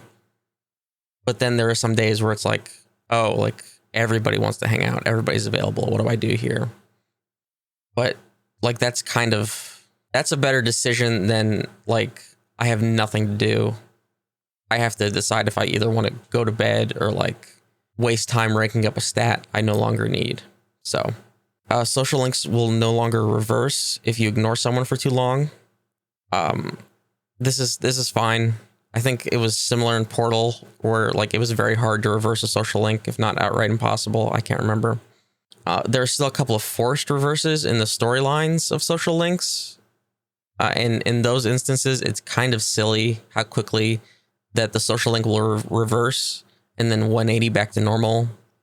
But it's fine. And it also is like kind of jarring because now that there are no longer gameplay reverses, it getting reversed is sort of like, well, what does that mean? The player might not understand the ramifications of the social link and the tarot reversing because they haven't experienced it in gameplay. But again, it's not that big of a deal. I see, like this is my problem, is that I have like these little just like nitpicky things all along the way, and they don't even necessarily add up to anything. It's just things that I noticed. So, as we mentioned in the voice acting section, so all social link rank up events are now voiced. This is just fantastic for presentation of the game. This wasn't the case in even Persona 5. I think that'll be the standard going forward, and it's very welcome. It makes the game feel much more alive. You get to know these characters a lot better, especially whenever the voice acting is of this quality, right? Like I watch anime with subtitles, right, and hear it in the native language. But for games, for whatever reason, I always play with English voices. And I'm not sure if it's like I want to like sort of avoid like information overload, or it's just easier. In the case of like the Persona games, they make it really easy to stick to that because the English voices are on the whole so well done. And I would say that Reload is like the high bar now for that, especially with the inclusion of all social rank up events now being voiced. Like it'll be hard to go back to silent social links, So this also means that social links that were never voiced previously have voice acting for the first time. That like these are characters that we never heard before. So like Tanaka and Bunkichi Mitsuko, like we get to hear them for the very first time, which is awesome. One that sticks out to me though is Kenji. So his voice actor gives a performance that sort of makes him sound like a full adult, like rather than the sort of naive high schooler that the original text sort of made him out to be. On the one hand, this sort of dials down his creepiness by several notches, but it also lessens the impact that the end of his Social Link story has. And in my head, I'd like keep reminding myself that this wasn't like a full-blown adult going through this, but a literal child, because he didn't sound like, you know, a 16-year-old or however old he's supposed to be. But the latter portion of his Social Link is also like changed ever so slightly. And this like does imply his naivete. And this is a much appreciated change, because otherwise it's just sort of like this adult man going through some problems is the best non-spoiler way I can explain it. Just who else is an adult man going through some problems? Raise your hand. But the way that it's like such a minor change to the line that is spoken, and it's so minor in execution, but it like borders on genius the way it changes the way his Social Link gets framed from the original. And I think it's genius. I think it's so well done how that was handled, because it's just such a small tweak of the line that the words themselves are basically the same. I wish I could just explain what it is, but then I'd have to explain the entire Social Link, so I'm not going to do that. But like, it's a tweak of basically the same words, but just tweaks the way that it comes across. And again, the voice acting helps this, and it completely does like a 180 on the way that it's presented from the original to Reload, and you get a new perspective on this character, like the way that it's supposed to come across. Rather than him just kind of being a dipshit, you now have empathy for him. And I know those are two like polar opposite things, but like that's the magic of this like little move that they managed to pull off. So another Social Link that had like a small adjustment was the start of Chihiro's Social Link, and again is now far less creepy, because the dialogue option needed to advance her Social Link is changed from the very forward and like out of the blue line, "Go out with me," to "We should hang out." It's just better. It's just better because the line it comes out of nowhere. You're just like talking to this girl, and then you're just like, "Go out with me, please. Go out with me." It's like, what? You don't know her, and it's like, "Oh, we should hang out," like a person says. So it's just way better. Another one is Odagiri's Social Link. So they changed his backstory, and therefore this sort of adjusts his motivation. It seems like a move to have his personality make sense, but he's still kind of a hard character for me to empathize with. And is also, in my eyes, one of two Social Links that stick out as the most like say anything to get you to like them in Persona 3. Him and the unfortunate, I'm just going to keep calling it the Unfortunate Moon Social Link. The Fortune Social Link removes the choice between the art club and the photography club, and is now just the art club. This is like, again, a non-issue because it was mostly a superficial choice. The story doesn't change based on the choice. It's the same Social Link. And so now that rank up events are voiced, this would also just make it easier to only need to record one set of dialogue instead of having to record what would ostensibly be the same lines, just changed for the other club.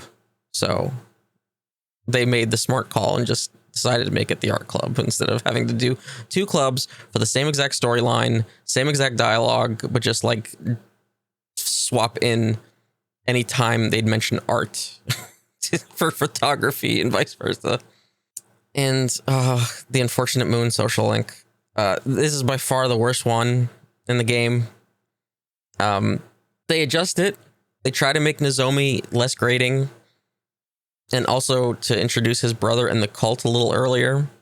And of course, if you haven't played the game and don't know the Social Link, that's like, oh, there's a cult. Yeah, it doesn't make a lot of sense. It's not a very good storyline.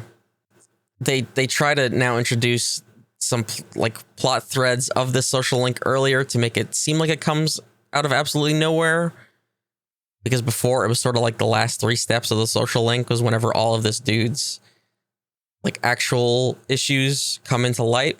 It kind of works, but it's still not good or compelling, and the character's still very annoying. So it's still, unfortunately, by far the worst social link. But yeah, it's still there. I don't know what you could do with it other than like just scrapping it and making it a different social link. But I guess they stayed true to the originals in that sense. So Tanaka gets a conclusion at the very end of the game, and this changes a little bit to make it more related to social link. And again, this is just like a small tweak for the better. It makes it feel like you had an impact in the overall world, which I like. Another small detail, if you enter into a relationship with somebody, the stars that denote the social link change are now hearts, which is a cute little detail. But more importantly, you can finally get all the social links to max rank without entering into a relationship with everyone. This means that maxing all of them removes the forced harem nonsense, and in doing so fixes probably the biggest flaw with the original social link system. Because the theme of the game, as we discussed, is like finding out how to make the most of your time, the most of like this one life that you've got. And so if you like, you know, min-max the game and are following the game's mechanics to their logical conclusion, the game then tells you that making the most of your life means that you're just cheating on a bunch of high school girls. So it sort of flies in the face of like that poignant message to me. So that's finally been rectified. And so as a result of this, there are now new social link max rank events for remaining friends with your friends, which is good. Can you believe that we're halfway through my notes? Halfway through. And we haven't even gotten to combat yet. Isn't that something? Oh, boy. Now you can maybe see why this took me so long, but this is actually not why this took me so long. So I've had these notes for months. The sad thing is, I was ready to record in March, but the best laid plans of sundowning 30-year-olds. Let's talk about Tartarus, because this is probably the biggest change in Reload, is the dungeon crawling aspect. So Tartarus is the game's dungeon. It is where you will spend most of your time. It's the tower of 264 floors. It still has that same number. It is still a procedurally generated labyrinth, right? However, unlike in the originals, the tile sets that are procedurally generated are much more varied. It feels a bit less like going down the exact same hallways that you would in Persona 3 and 4, and even in Persona 5's Mementos dungeon. But at the same time, these tile sets still are limited, and especially in the late game, will start to blend together after a while. But in Reload, after a story portion opens up the next segment of Tartarus, the environment changes. And in the original, this was basically just a palette swap. So the same tile sets were used. They were just a different color, basically, like for all intents and purposes. They'd be a little darker, then you get to the rainbow floors. But the hallways and the boxes you were moving through were basically shaped the same. Here, they have a completely different look and feel like a different dungeon, each set of floors. So, for example, the first set of floors mimic the some of the tiles from the original, with like these raised staircases that sort of go up to nowhere. And it's like this very blue and dark and shadowy, and actually feels quite claustrophobic. And it's sometimes kind of hard to control the camera, especially if you're running and using the sprint, which is now a function. But the second set, after you leave that area, is markedly different. So there's no more stairs that don't go anywhere. Everything's now purple. and they're like these faces on the walls, and the walls are a lot more cave-like, but also have like this organic looking. I don't want to say like H.R. Giger because it's not like techno like his work, but imagine like sort of like fleshy blended with a cave aesthetic is how that second set looks. So completely different from the first set, which was like trying to be almost like a haunted school kind of thing, haunted castle school, right? So very different tile sets, very different aesthetic, makes you feel like you're in a completely different place. Like hallway structures, longer hallways, all these kinds of different things. They feel like different dungeons. So Tartarus, like it's 264 floors. It still like is meant to be a grueling climb, right? It's meant to be the part of the Greek underworld where souls are tortured for all eternity. You know, it's not going to be sunshine and rainbows, except for the rainbow floor. Which is not going to let go. But like, it's not a trek through the same like 4 or 5 rooms that are just slightly rearranged over and over. So it's a lot better.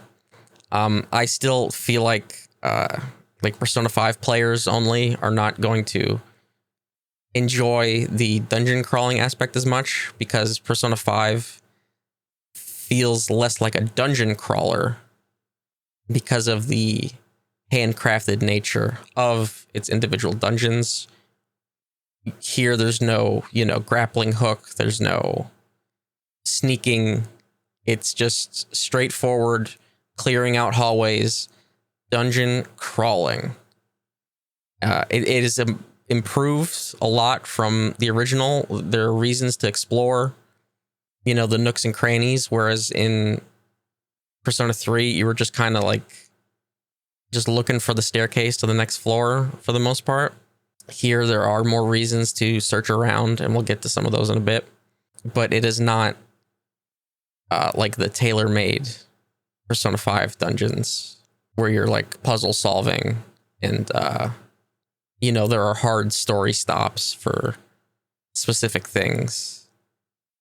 It's a different experience, right? This is like dungeon crawling, This is like zone out combat dungeon shit. And one other thing I want to mention is so if a party member dies in combat, but you finish the encounter and like you don't get wiped out with a game over, the party members that died will be revived with 1 HP rather than remaining dead on the ground where you left them, which was the case in previous versions. So Elizabeth will still give you a range of floors whenever there's a missing person in Tartarus, but whenever you get to that floor range, Fuko will basically just tell you what floor that they're on. And so this makes overshooting floors via the floor teleporter a lot less likely to happen, which could happen sometimes if, you didn't want to go through the range of floors because the teleporter was not specific. It would just give you a range of floors also, and that range of floors didn't always line up with the range that Elizabeth gave you. So you were just kind of hunting through extra floors that you didn't really need to. Now Fuko will be like, oh yeah, they're on floor 84. And you're like, cool, we can just blast through to get to that floor. And when you find that missing person, you can now have one of your standby party members who is not in your active party escort them back to the entrance. So now you no longer have to take the mandatory teleport back to the entrance and then go back to whatever it is you were doing. So another big quality of life improvement. You can just keep dungeon blasting, basically. The fortune teller at the nightclub now has a purpose other than giving you like incredibly vague hints about the narrative with her cards. You can now purchase certain buffs for that specific night's Tartarus expedition, such as increased chance of rare shadow spawns or increased theurgy gauge. And again, we'll be getting to theurgy in a bit. You just have to remember to leave the dorm and go to the club and then go back to the dorm on Tartarus nights to make use of this, because I forgot that this was a thing like 70% of the time. And since I finished Tartarus sections like in one night, basically, I didn't make as much use of this as I could have, but it's there. So monad changes. This is a big one. So previously, if you defeated the Reaper for Elizabeth's request, a new door would open at the entrance to Tartarus, and this was the Monad Dungeon, and it was a series of 10 floors of high-level enemies, and then if you reached the top of that, you got to fight Elizabeth, and you would have to get to the top in one run, and so if you'd go back, or you died, or whatever, your progress through those floors would reset. You always had to go through all 10 each time. In Reload, the Monad Dungeon is not a thing. Instead, there are Monad doors and Monad passages. It's a little confusing the way they set this up. But once you play it, it makes sense. But like their terminology here is kind of whacked. So Monad doors have a random chance of appearing on a floor, and they just have like a mini boss fight. So you beat that boss and you can get some gems and weapon materials. But if you leave the door and go to a different floor, or just like ignore the door entirely and go to a different floor or go back to the entrance, that door disappears and you don't get to fight that boss and get the rewards. Monad passages are different, but the idea is basically the same thing. So passages occur on specific floors after boss fights whenever a section of Tartarus has been completed. The passages, rather than just having one boss fight, are a series of boss fights, and you can leave and regroup, and your progress through the passage counts still. And now, instead of going through the Monad Dungeon, all those 10 floors, to fight Elizabeth, I think you only need to kill the Reaper and then complete the very last Monad passage. But I'm not sure if you need to complete all the Monad passages in order to get to that last one. So you might need to do all of them anyway. There's not that many. These are fine from a gameplay perspective. Eventually, if you go into like every Monad door that you encounter, you're going to see all the bosses that you've already seen, which can trivialize things a bit because you already know their weaknesses.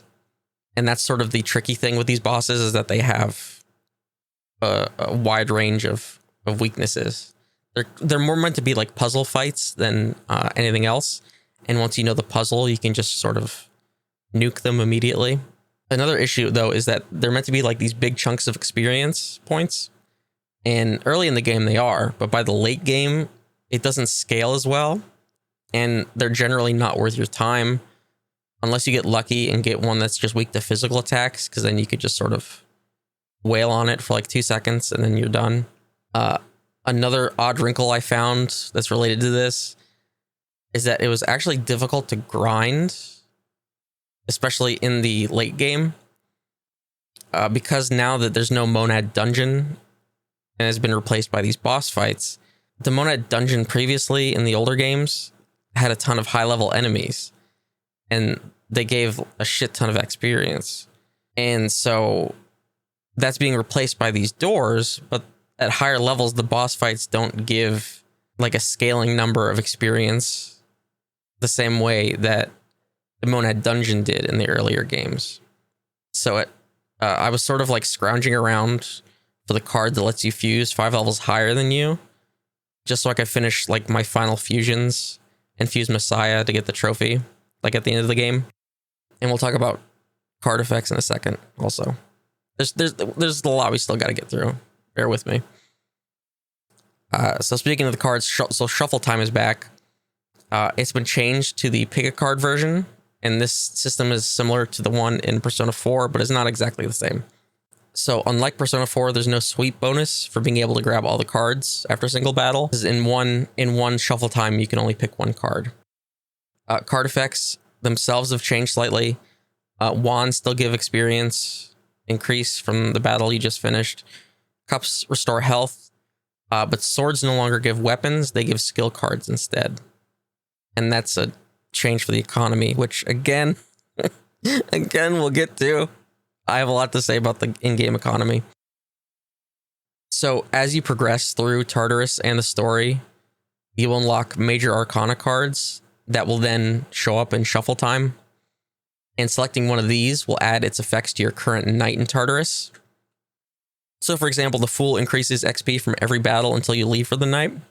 And so this gives each night in Tartarus a kind of roguelite feel to it, especially in the mid to late game where you're like, you have all these cards that can be added, but you have a limited number of slots that you can add them to. So let's like say you have, I don't remember the numbers, you know. So like say you have 6 available cards, but you only have 3 slots. I don't think that's correct, but like there's a decision to make, right? So you might want a certain card to appear, but it's the luck of the draw really, and you might not see it. Or you're just like going through battles and you're just like, you're waiting for that card to pop up. Early on when you have like a few cards, chances are you're going to like see all the cards that you have access to, and you'll see them probably pretty quick.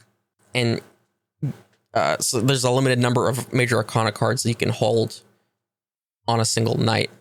And once you've hit that limit, whatever it is, and that limit does increase as the game progresses, you trigger Arcana Burst.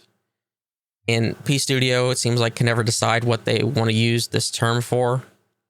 Previously, Arcana Burst was the name for bonus experience from Social Links that was used during Persona Fusion, and now it ranks up all the minor Arcana cards. So your wands, cups, and swords for the rest of the run, and then you also get an additional shuffle time whenever you initiate the burst.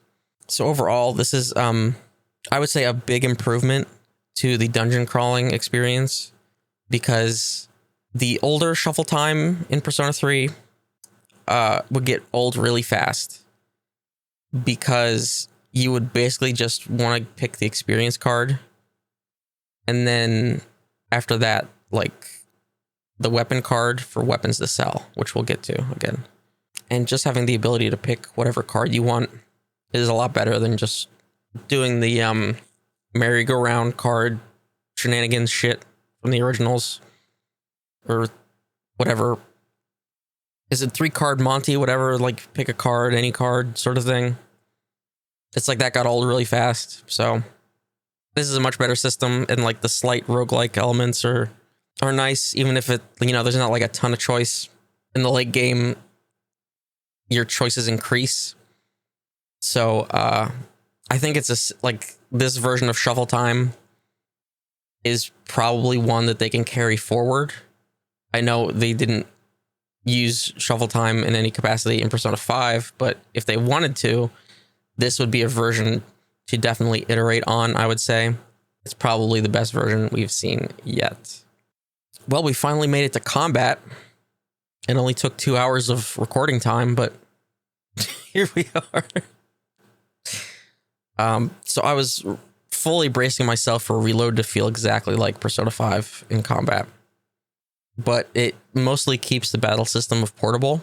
And so what does that mean? That means direct party control and the knockdown system from Persona 4.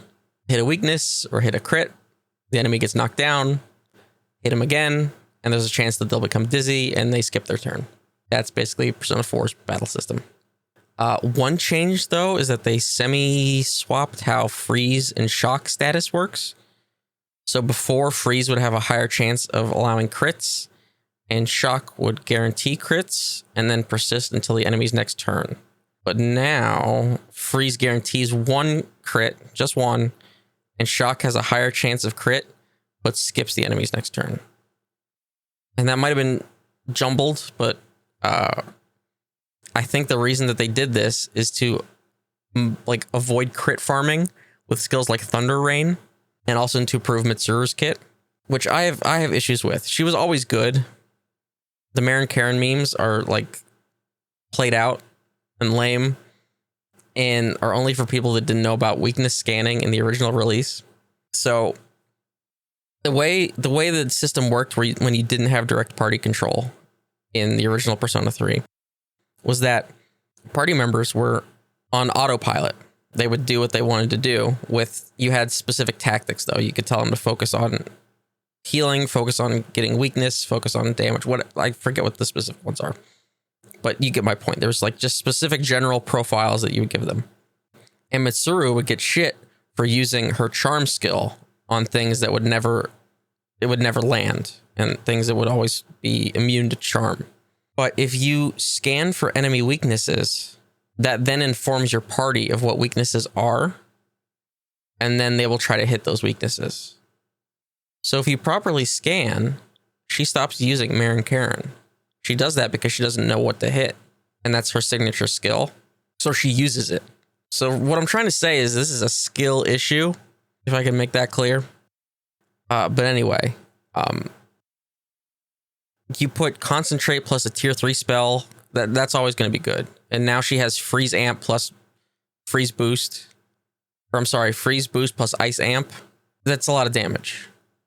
Before we even get into her Theurgy, which we're coming up. It's getting close. It's getting close. But yeah, so like, but with Thunder Rain, you could just throw Thunder Rain at somebody and they'd be shocked, and then you could just wail critical hits on them to infinity. So I think they wanted to curb that. I think that's why they swapped Shock and Freeze. But it seems a little counterintuitive to me. But on the flip side, it makes Freeze kind of ridiculous because you guarantee a crit.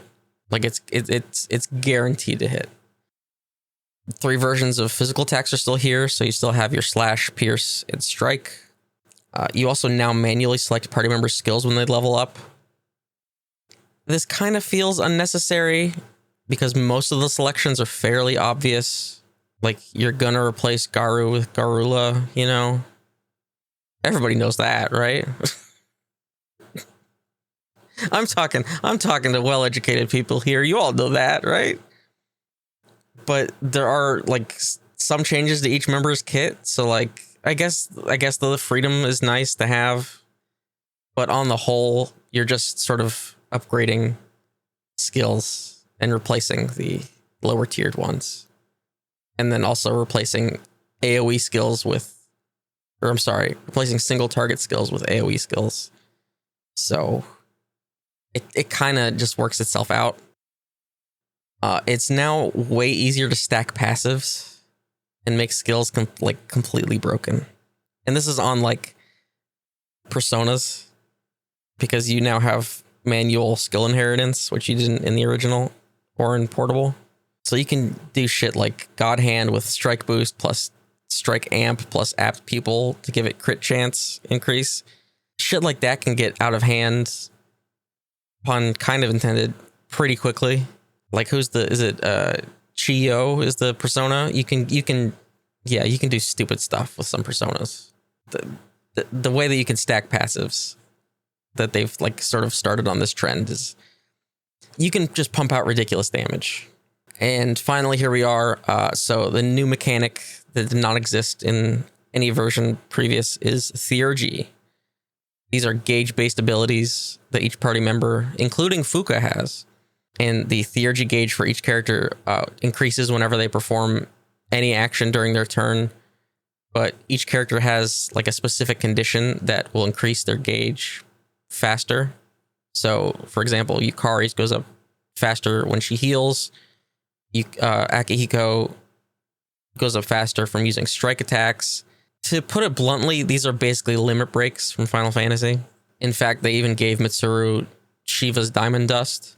It's pretty blatant because it's, again, called Diamond Dust, and she does the snap and everything. So it's Diamond Dust. And for the third time in a row, Atlas changed how they wanted fusion spells to work in an attempt to have them not completely break the game. So the protagonist's Theurgy consists of fusion spells that were in the previous versions of Persona 3. And in order to understand how that works now, we need to talk about how it worked previously. In the original Persona 3, fusion spells were unlocked by using the correct personas back to back on the same turn, and they were just broken. Like the good ones, they were just flat out broken.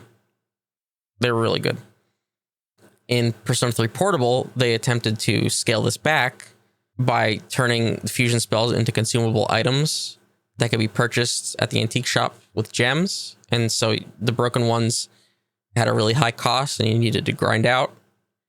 And in order to get the best one, which is Armageddon, you basically had to do these vision quests, which is like side fights, challenge fights, basically, in order to get the like number of currency quickly enough.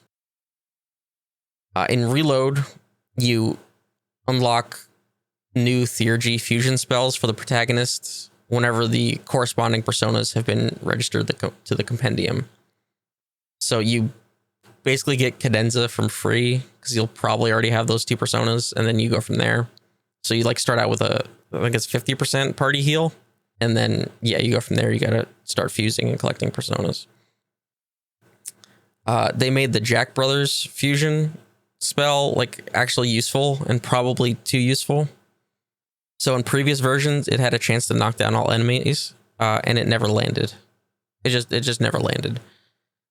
In Reload, it does medium almighty damage with a chance to knock down all enemies. And so the almighty damage is guaranteed to hit. And in my experience, it was rare that the down status didn't go through. So you're doing medium almighty, which is a good chunk of damage, and you're knocking, in most cases, the whole enemy squad down. It's very good and is pretty much the only main character Theurgy you need. They just get more stupid from there, basically. So Theurgy attacks on the whole, not just the fusion ones, they never miss. They ignore affinity, meaning they won't get resisted, nulled, or reflected. And they also still count against affinity if it applies. So let's say you use Akihiko's Theurgy against an enemy that's weak to lightning, it will still down that enemy. To go along with that, they're also affected by status conditions. So if you lower the enemy's defense and or buff your attack, the Theurgy will do more damage. Physical Theurgy can also crit, with all the rules and bonuses that apply to crits functioning for those attacks. Now you might be thinking, well, that sounds pretty damn good. And you'd be right. Their one weakness is that they can't be activated if the character has a status effect on them. It doesn't matter what it is. Charm, even poison. If they have something that can be cleansed, they cannot use Theurgy. So Fuka has her Theurgy as well. And this takes the place of her randomly providing buffs to the party, which never happened when you wanted it to. This places strategy back into the player's hands and also makes the navigator role feel like more of an active participant in battle and with her teammates, rather than just somebody that's just like constantly yapping at you. So her Theurgy will either give the whole party Luster Candy or Heat Riser, depending on which side of SMT you come from, because they're the same thing. And that means that attack and defense and evasion go up for the whole party. She can either do that or heal the whole party or restore the party's SP. I only got the SP restore to trigger once, and it's almost always Heat Riser that triggers. Something weird that I experienced, and I'm not sure if it's a bug or if just the conditions for this are weird, but I earned the achievement for use all of your teammates' Theurgy abilities before I had everyone have their persona evolution and access their second Theurgy, specifically Aegis. So I had used everyone else's way before, by the time she got Athena in her second Theurgy. And so I'm not sure if they just don't consider Aegis's abilities Theurgy, even though it's the same gauge and functions the same way, because hers is technically Orgia mode from the original games. But her second ability is very similar to everyone else's Theurgy attacks, and then it's a strong single target attack. So I don't know what the deal is there. It was just like a weird quirk. By the time you get her persona evolution, there's still plenty of time for you to use that second Theurgy. Otherwise, why would you even get it? So if this was to make sure that you can't miss the achievement, you can already miss it by completely refusing to use party members. So I'm not sure what happened here, but I just wanted to point it out. In my head, it's like another way that it feels like Aegis is sort of placed on the side. But again, I don't know if this is just a bug or what. But so Theurgy as a concept to me is fine. I don't have an issue with like ultimate limit break like attacks. I really like the Magatsuhi abilities in SMT5, but I like how that was handled there a lot better. So in SMT5, the Nahobino, the protagonist, and your party of demons had a shared gauge. And depending on the demon's race or whatever you had equipped to the protagonist, the ability differs. And I think the one that you like start out with is the party gets guaranteed criticals for a turn, or like however many press turns you have whenever you activate it. The difference between the Magatsuhi attacks and Theurgy is that in SMT5, the enemy can use Magatsuhi too. And so, like I said in the first show, however many months ago now, that's what I find is so great about SMT games, and that's Persona's lineage. So anything you can do, they can do. The only disappointing thing in SMT5 that's a little disappointing is I think the enemy can only use that guaranteed critical one. But even so, it's still something that you need to like be ready to face, because it's an ability the enemy that is in their repertoire that you also have access to. It's that mirrored chess-like feel that I really like. We'll see what happens with SMT5 Vengeance or SMT Vengeance, however you're supposed to say the re-release of that game, if they change how Magatsuhi works. Because would you believe it or not, at the time of recording this, that game's out in a week. Holy fuck. I don't know what happened. In Reload, the enemy can't use Theurgies. And thematically, it makes sense that they can't, because Theurgy is explained as this surge of strong emotion, like psychological adrenaline. And so it thematically fits that shadows, which are the hidden parts of the self, can't access it. There is one instance of an enemy being able to use Theurgy. It happens once. And when it happens, it also thematically makes sense. And when it does, I felt such a disappointment, because I realized that that's what I didn't like about the Theurgy system. The fact that it's so one-sided. You can just completely blast enemies with these straight up nukes with frequency. And when that happened, I knew I wouldn't see another enemy Theurgy in the rest of the game. Then you get into the fact that Theurgy charges probably way too quickly, that it's easy to just sort of like turtle up and defend and heal and wait for Theurgies to charge, and then you get to unleash these unblockable, unmissable, high damage skills that are then affected by damage modifiers. Then throw in the fact that you can go to the fortune teller, pay like 5,000 yen, and then have your Theurgy charge even faster for that night. It gets a little ridiculous. I think I would have less of an issue with this system if it was nerfed just a little bit. Have it recharge slower. Have it play by affinity rules. If an enemy is weak to that element, it'll be weak to that element. If they resist it, the attack can't go through. Let's play by some rules here. The fact that these are unmissable and unblockable is pretty nuts. Then the fact that they already do heavy and severe levels of damage and are completely unblockable, then you can just throw in fucking concentrate and heat riser buffs on them. They do shit tons of damage. It feels like they wanted to avoid a situation like in Royal where Baton Pass was like completely busted and broke the game. So they changed how Baton Pass works for Reload, but then they added another like system entirely that changes the push-pull dynamic of combat anyway. So Baton Pass is now called Shift, and it functions largely the same as in Persona 5, where if you crit or hit an enemy weakness, you can then pass over to another party member. The difference here is that the party member on the receiving end of the shift does not receive an attack boost. Shift can essentially act as an additional turn out of the normal turn order and can allow someone to act twice if their turn would have been next. So you can kind of play with this, and you have to sort of be paying attention because in Persona, there is no visible turn order. There are some skills that interact with Shift and like restore some of the functionality from Royal, but they require investment in the form of Persona skill slots rather than passives obtained elsewhere. So shift is not as broken as Baton Pass was, where you would just sort of keep passing to your teammates, and each pass would increase the damage of each subsequent attack.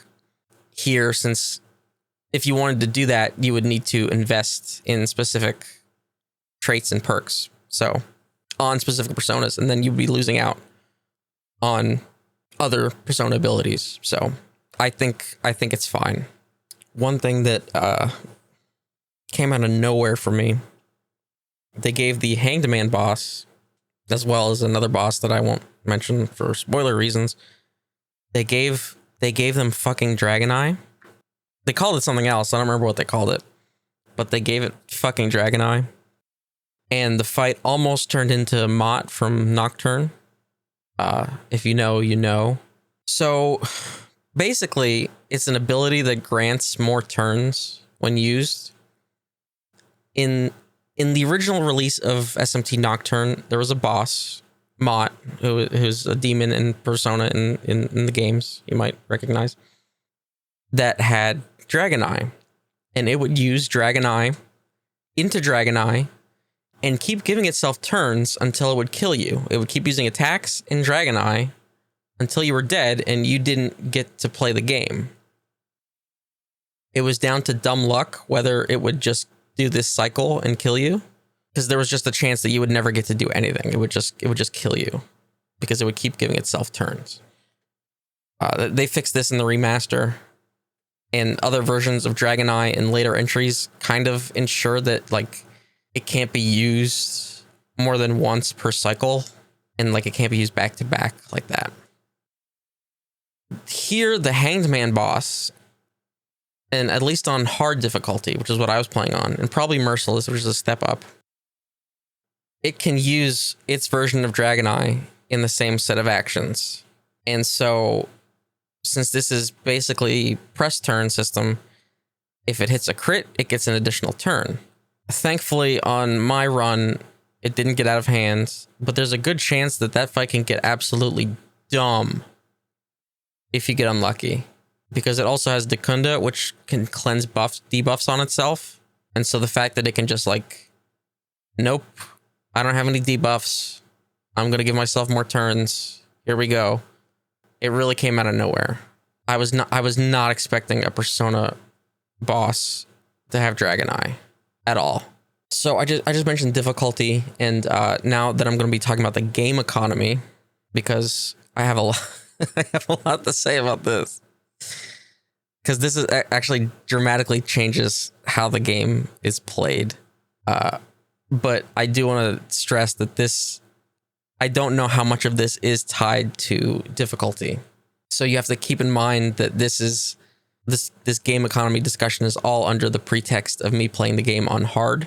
So I don't know how this changes depending on difficulty. So modern Persona and SMT games are mostly about managing resources.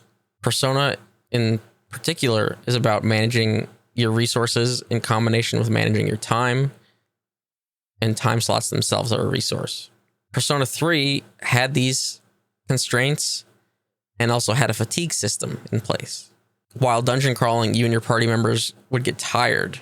If they got too tired, they might even leave mid-battle. And if they would get more tired than that, they might even leave the dungeon for the night. Being tired also meant that they were more susceptible to critical hits and status ailments.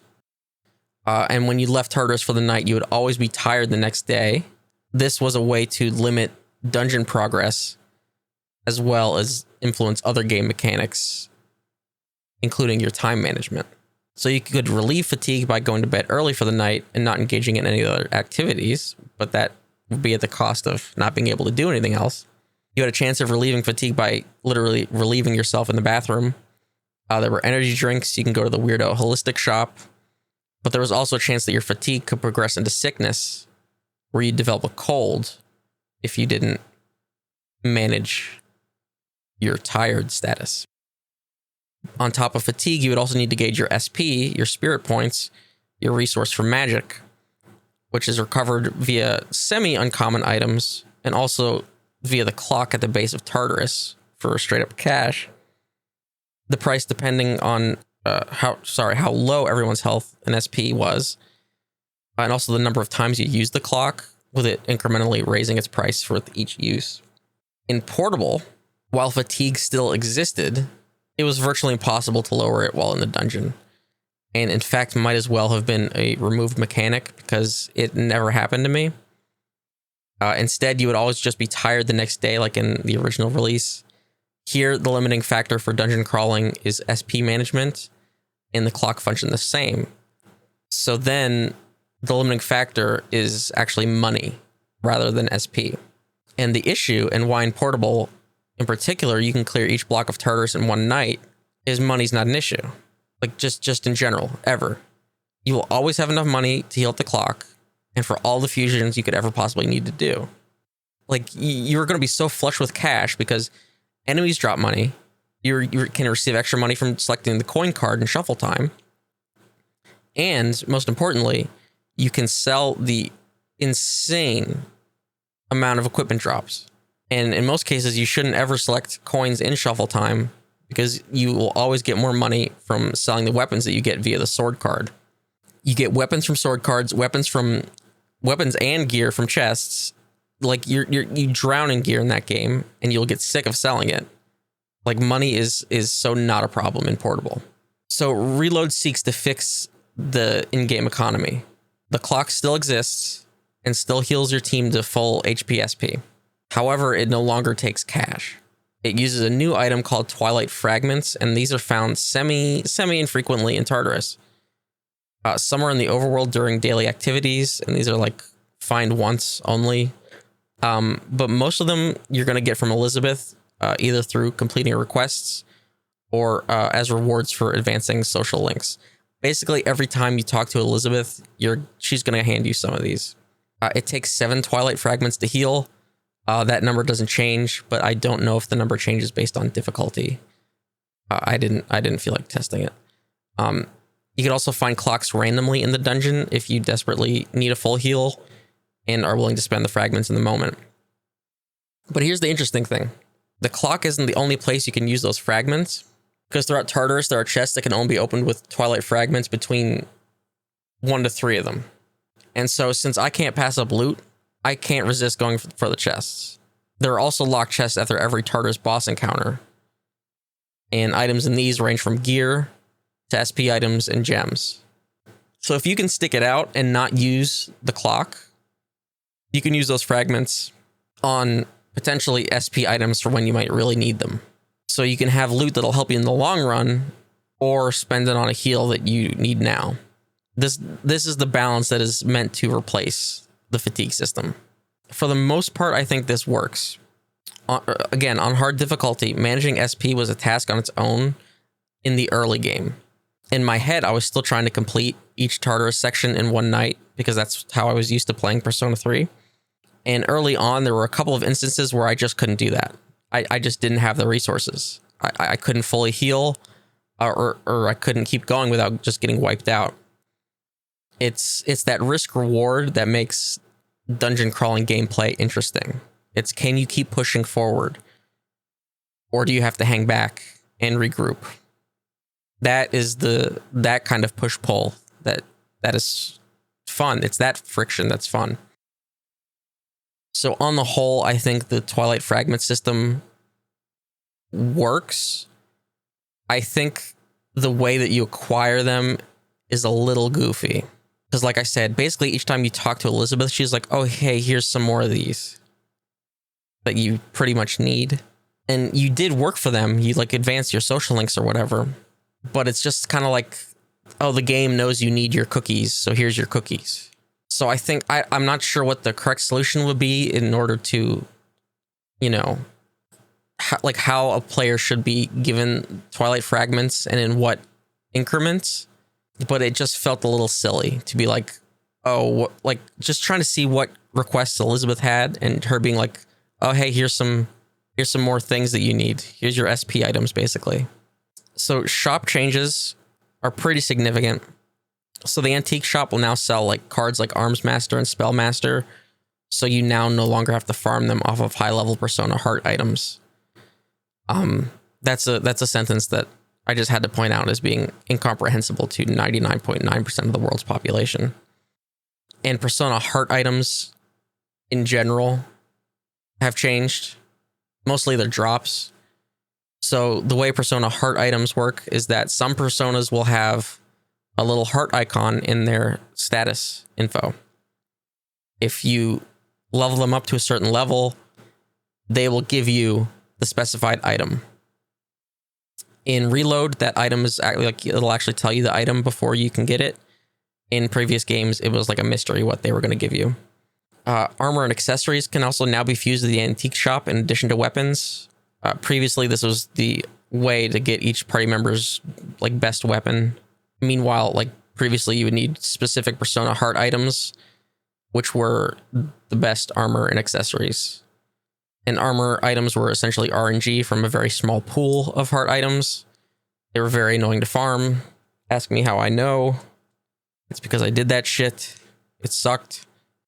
However, the new system for getting best in slot gear might be more of a pain in the ass than before, just purely based on the fact that you actually need more items to get the same gear.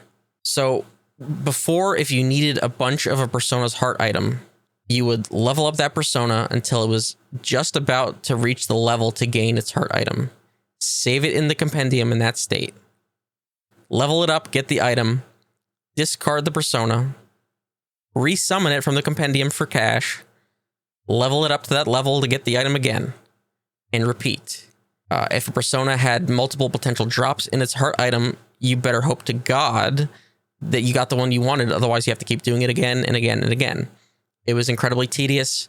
You would get duplicates. It sucked.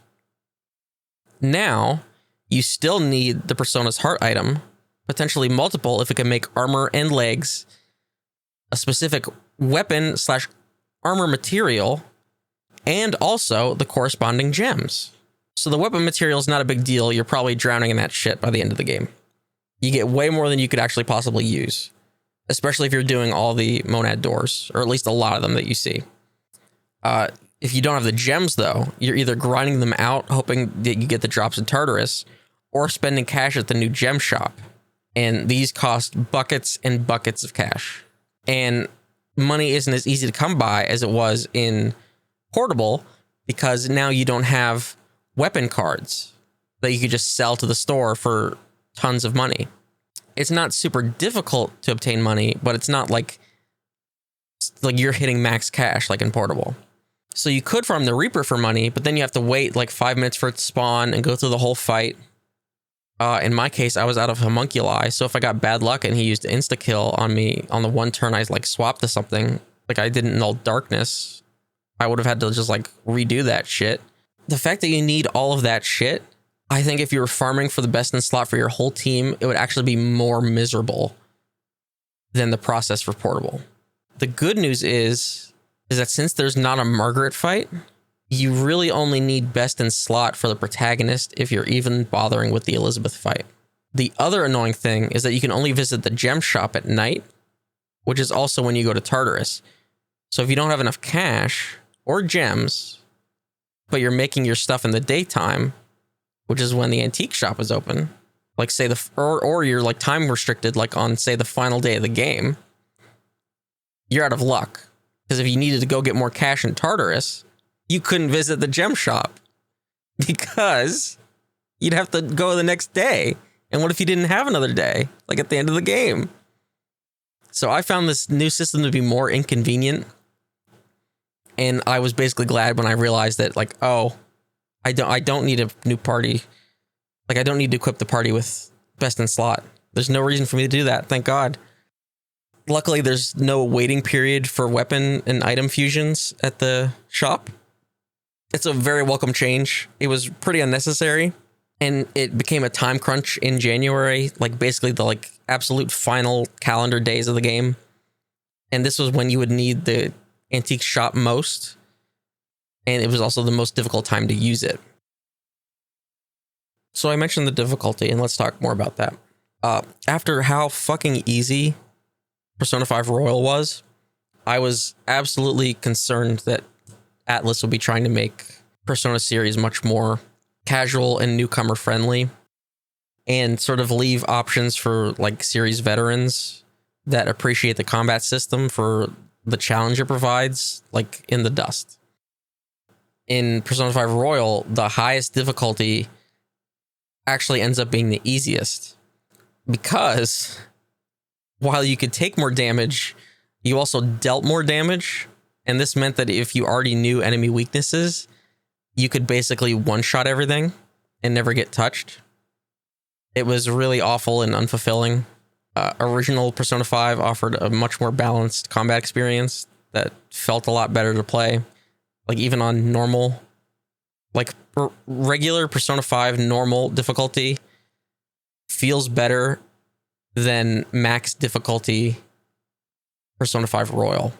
That's a long way of saying that I played Persona 3 Reload on hard because I was afraid of trying Merciless, the highest difficulty, for fear of running into the Royal problem.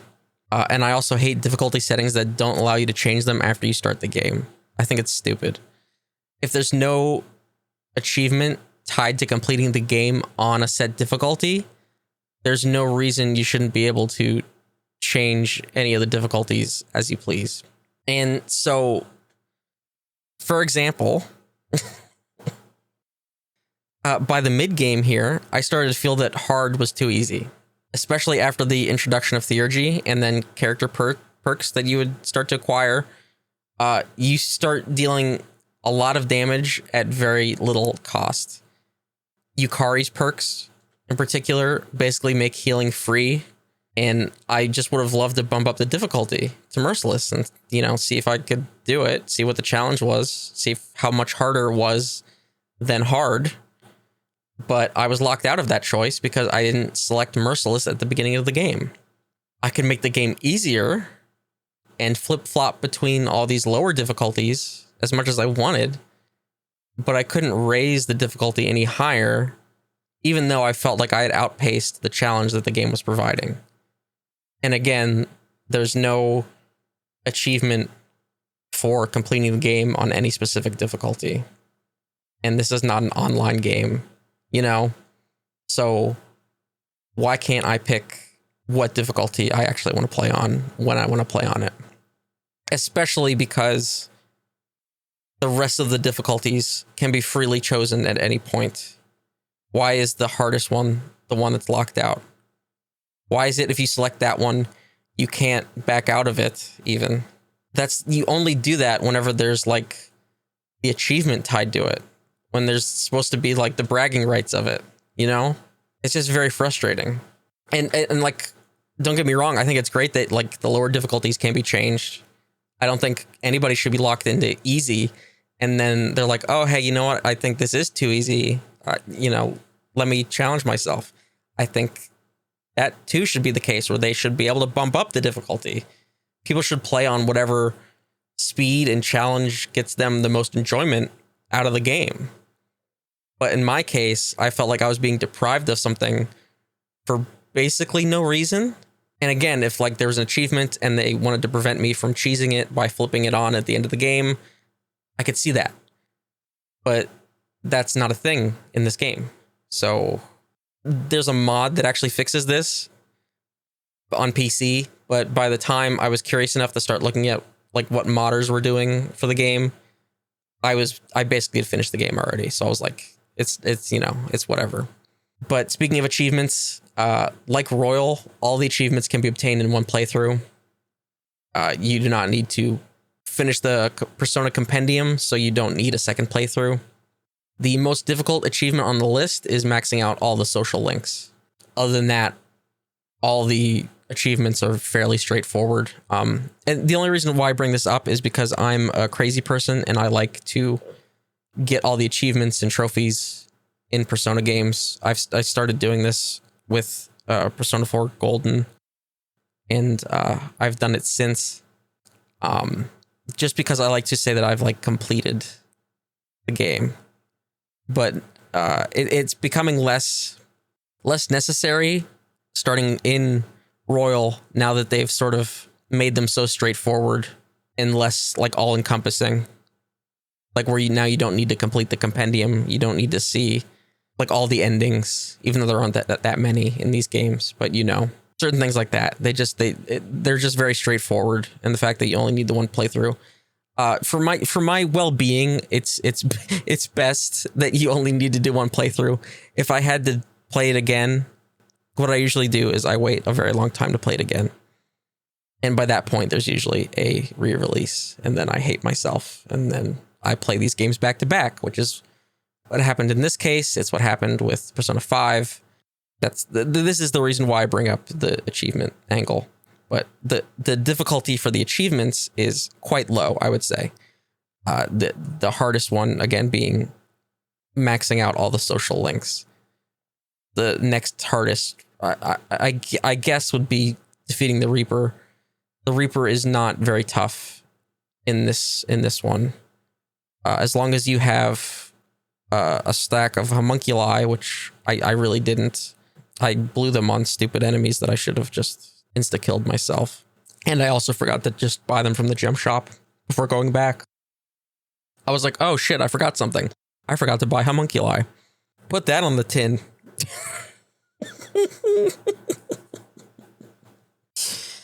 Oh, shit. If I didn't already have a title for this episode, that would be a title. So the difficulty in maxing out all the social links doesn't actually come from getting enough points to rank the social links up, because Reload now gives you more opportunities to do so. I mentioned this a few hours ago, where at night there's you can gain social link points through an extra avenue, like the shrine fortune system. Instead, the hard part here is squeezing in the time with all these characters that are like all available on the same days. So late in the game, it was looking dicey whether or not I would actually finish all the social links. And this is due to a combination of late game social links being added, late game link episodes that aren't unlocked until fairly late into the game, and also story events that force you to lose time slots that would otherwise go to social links. And keep in mind, I wouldn't say I was playing optimally, especially in the early game. Like I wouldn't always have a persona of the same arcana as the social link I needed on me. But again, social link points aren't really the issue. It was more all these social links are ready to rank up, but I need the time slot in order to rank them up and see the story event. And I just don't have enough time slots. This is mostly an issue with people from school, because they'll all only be available during school hours. And then there's also a lot of story events that were taking place during the school hours. And then there were also link episodes that were available during the school hours. It was very tricky to balance that.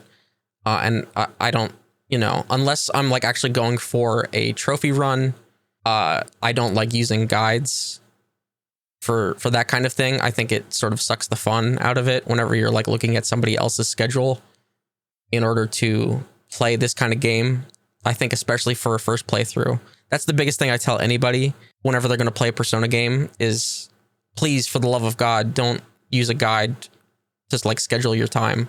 Just play, right? You just need to experience it. Me, I'm a nutcase, so I try to, fit in everything I can. Like I would have been upset if that was the only trophy I couldn't have gotten. I would have lived, but it was looking dicey there for a minute. I did manage to finish it though. Another thing, like in terms of difficulty, like I said, you do have to kill the Reaper for a trophy, but you don't have to defeat Elizabeth. I think it's a little odd that you don't have to battle Elizabeth at all for a trophy, because the only prerequisite to unlocking the Elizabeth fight is killing the Reaper. So logically, you would take the next step and finish that off. Another standby that's in most of these trophy lists for these games is witnessing a fusion accident. Usually that's just a trophy they always throw in, and it wasn't here. And I don't think I saw one either. No, I don't remember, because I would have remembered the animation for it, and I don't remember what it was.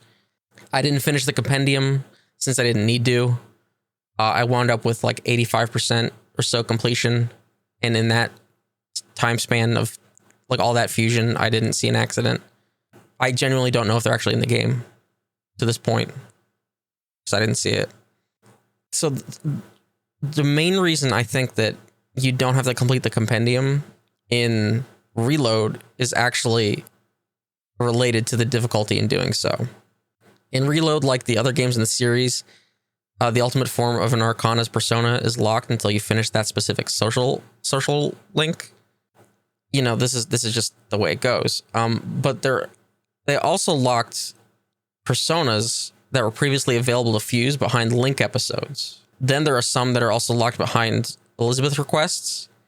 So you essentially need to 100% the game, like maybe not complete, like maybe like 98% the game in order to finish the compendium. And finishing both all social links and all the link episodes makes the schedule a lot harder. So like I said, I finished all the social links, but I did not finish all the link episodes. Or at least I don't think I did.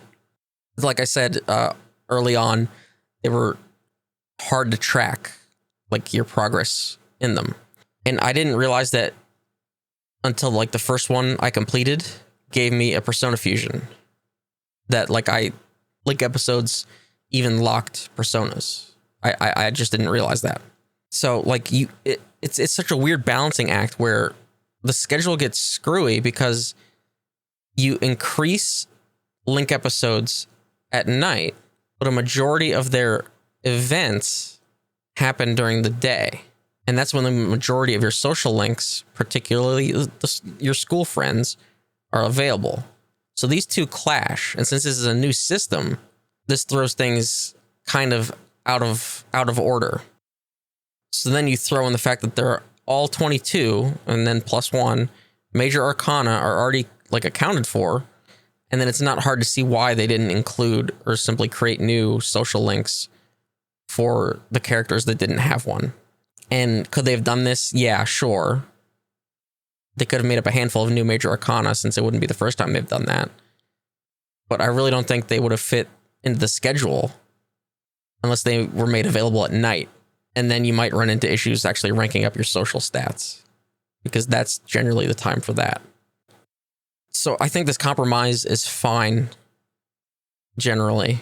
They like the link episodes just needed a better UI to track them. They really did. It just made a lot of things a lot harder. And like I said, the Reaper fight is not very difficult. Maybe one of the easier versions, mostly because it doesn't resist any elements, and so it's susceptible to critical hits. And normally you can't get all out attacks on the Reaper because of its resistances. Like I didn't get a lot of crits. I think I only actually landed one, but at the same time, the Reaper fight is sort of a microcosm of like the entire game's difficulty and combat flow, where you can just sort of wait around for theurgies to build. You buff and debuff and then just like unleash all of them. It's just a little trickier to line up on the Reaper because it uses Dakaja and Heat Riser. And so you have to, keep applying buffs and debuffs. And so instead of resistances, it just has a shit ton of HP. So you just kind of wail on it for a while, cleanse your debuffs, and then you hit it with Theurgy. And that's kind of it. So overall, harder than Persona 5 Royal, at least on this difficulty. I cannot speak to Merciless. I cannot speak to the lower difficulties. It's really Theurgy that sends things out of balance. I think tweaks to Theurgy could have made it fine. I just think it's generally just completely overpowered. And it breaks the balance of the game. Not only can enemies not use it, but it breaks normal combat rules in that they can't even resist it. So it either needed to, like, the gauge needs to fill up incredibly slowly and be super powerful, or it needs to play by resistance rules. Ideally both, to be honest, because it's still busted to hell and back. Like, those are the kinds of things that proper difficulty tuning would actually allow and like change.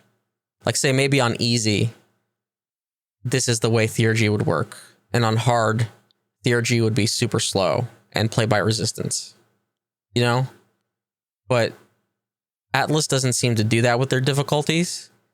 They just sort of change how much damage is done and call it a day. And that's their idea of difficulty tuning. And we saw with Royal how it was just completely screwed up. So at least it improved here, I will say. And again, I don't have an issue with easier difficulties. I have an issue with an entire game being made trivial due to poor balance decisions. Like spectacle-wise, their Gs look great. Thematically, they make sense. Sure, fine, whatever.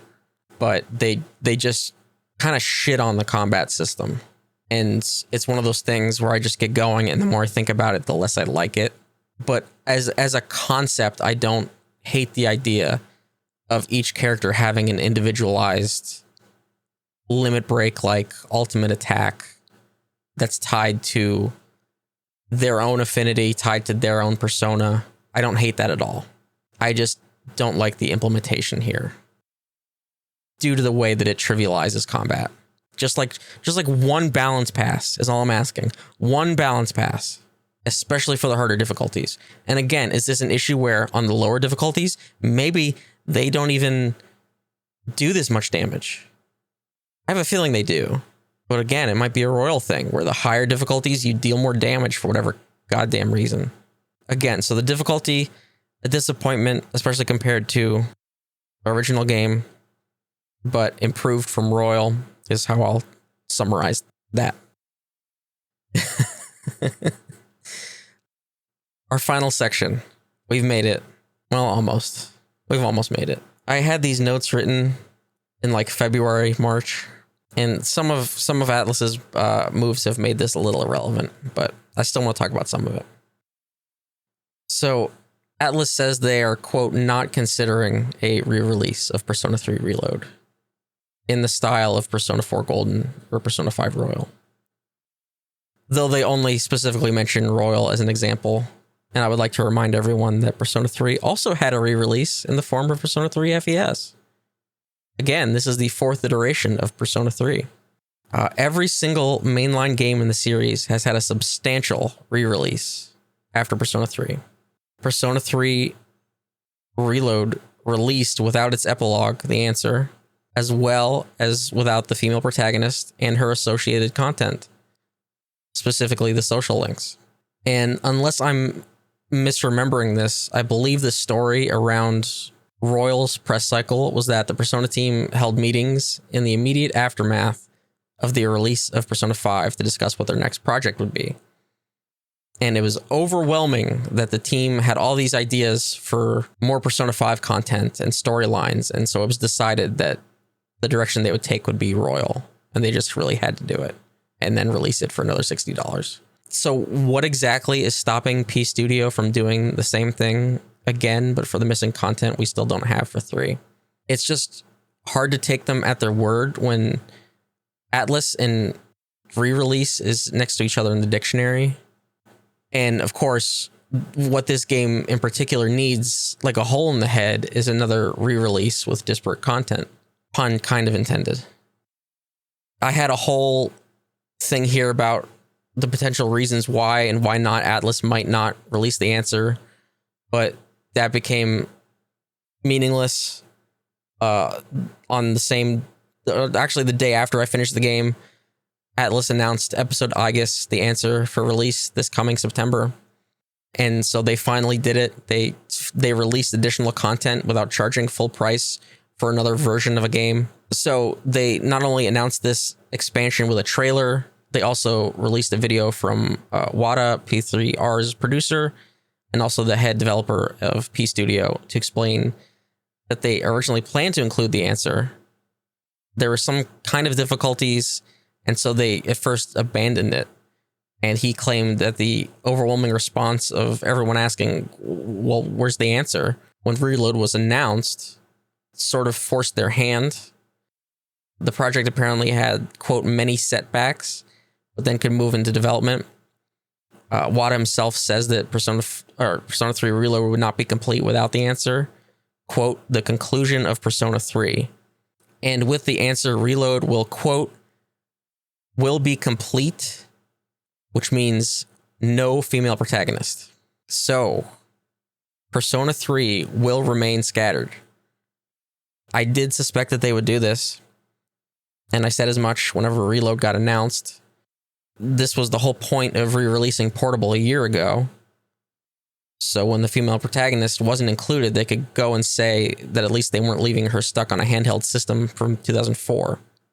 Having said all of that, and knowing that the answer is coming in a few months, did this game need to be made?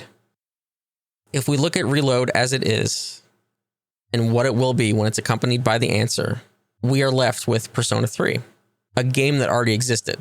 Yes, there's lots of quality of life. Yes, there's a little bit of new content in the Link episodes. Aside from that, this is just Persona 3 again. The biggest issue with Persona 3 was chiefly that you couldn't play it on modern hardware.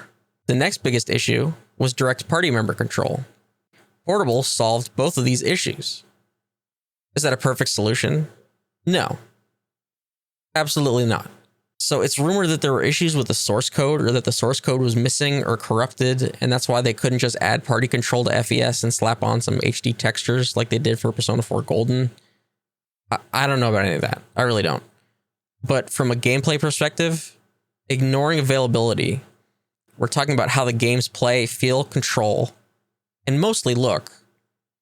There's little difference between Persona 3 and Persona 4 Golden. A game whose release on Steam did so well, it convinced Atlus to start putting basically all their games on PC from that point on. Atlus is now publishing everything on PC, including SMT games that were never on PC. Day and date with the rest of the consoles. They are now multi-platform completely. Nintendo exclusives are now on PC because of Persona 4 Golden and how well it did on Steam. My point being, Persona 4 Golden is incredibly playable despite its age, and despite the fact that it started as a PS2 game.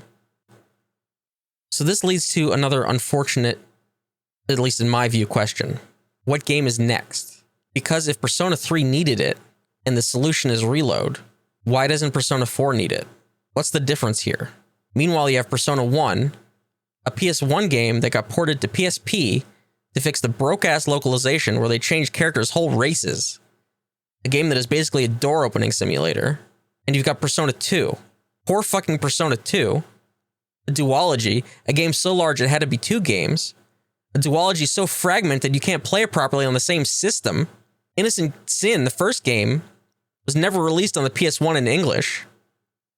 The West only got the second half, because that's not confusing or anything. Innocent Sin eventually gets a PSP remaster that makes the menu usable. Eternal Punishment, the second game, is only released in the West on PS1. It's incredibly janky on PS1, even for the era.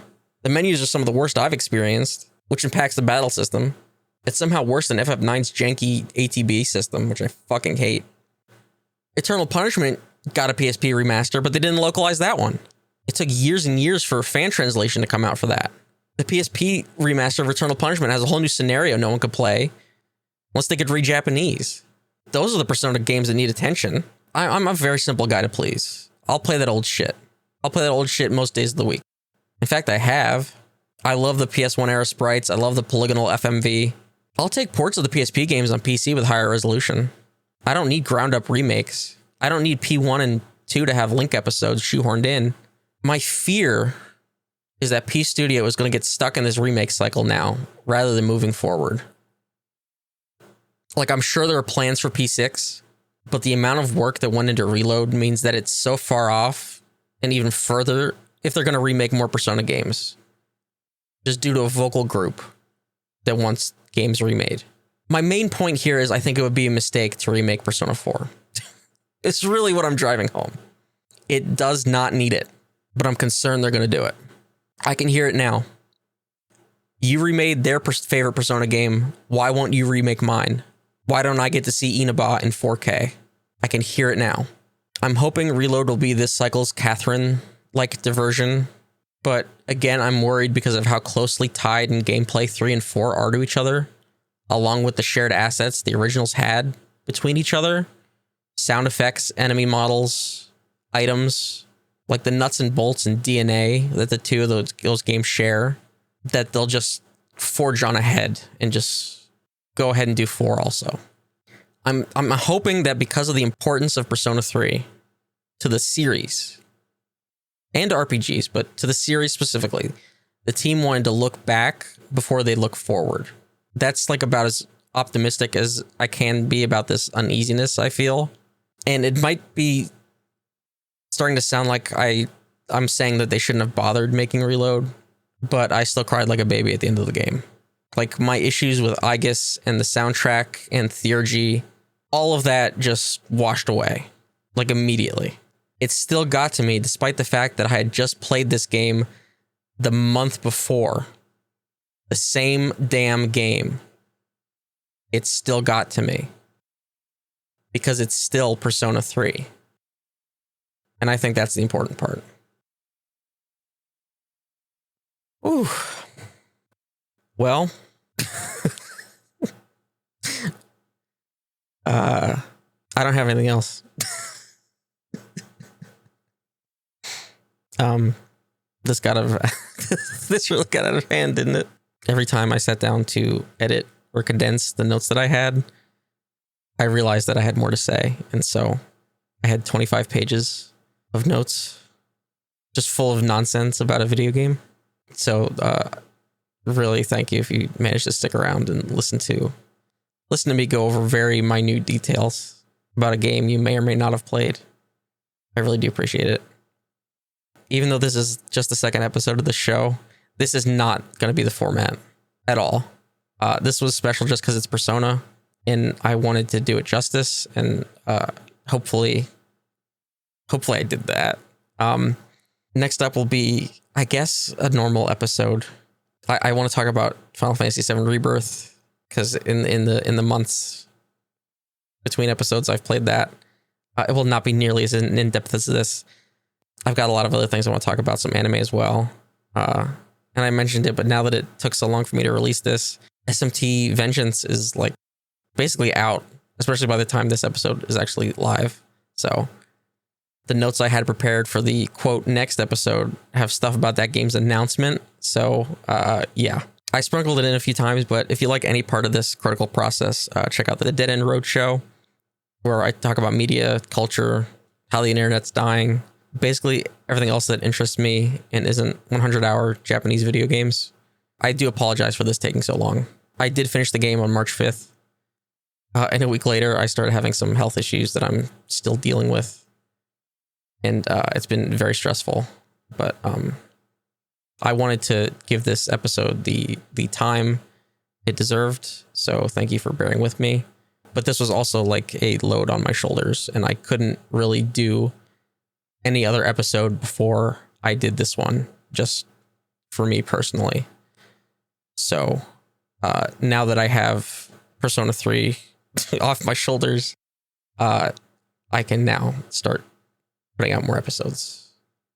I already have notes for 2 more, and that's before SMT5, and that's before the new Final Fantasy expansion, and I've been watching a shit ton of anime, so there's a lot of stuff to talk about.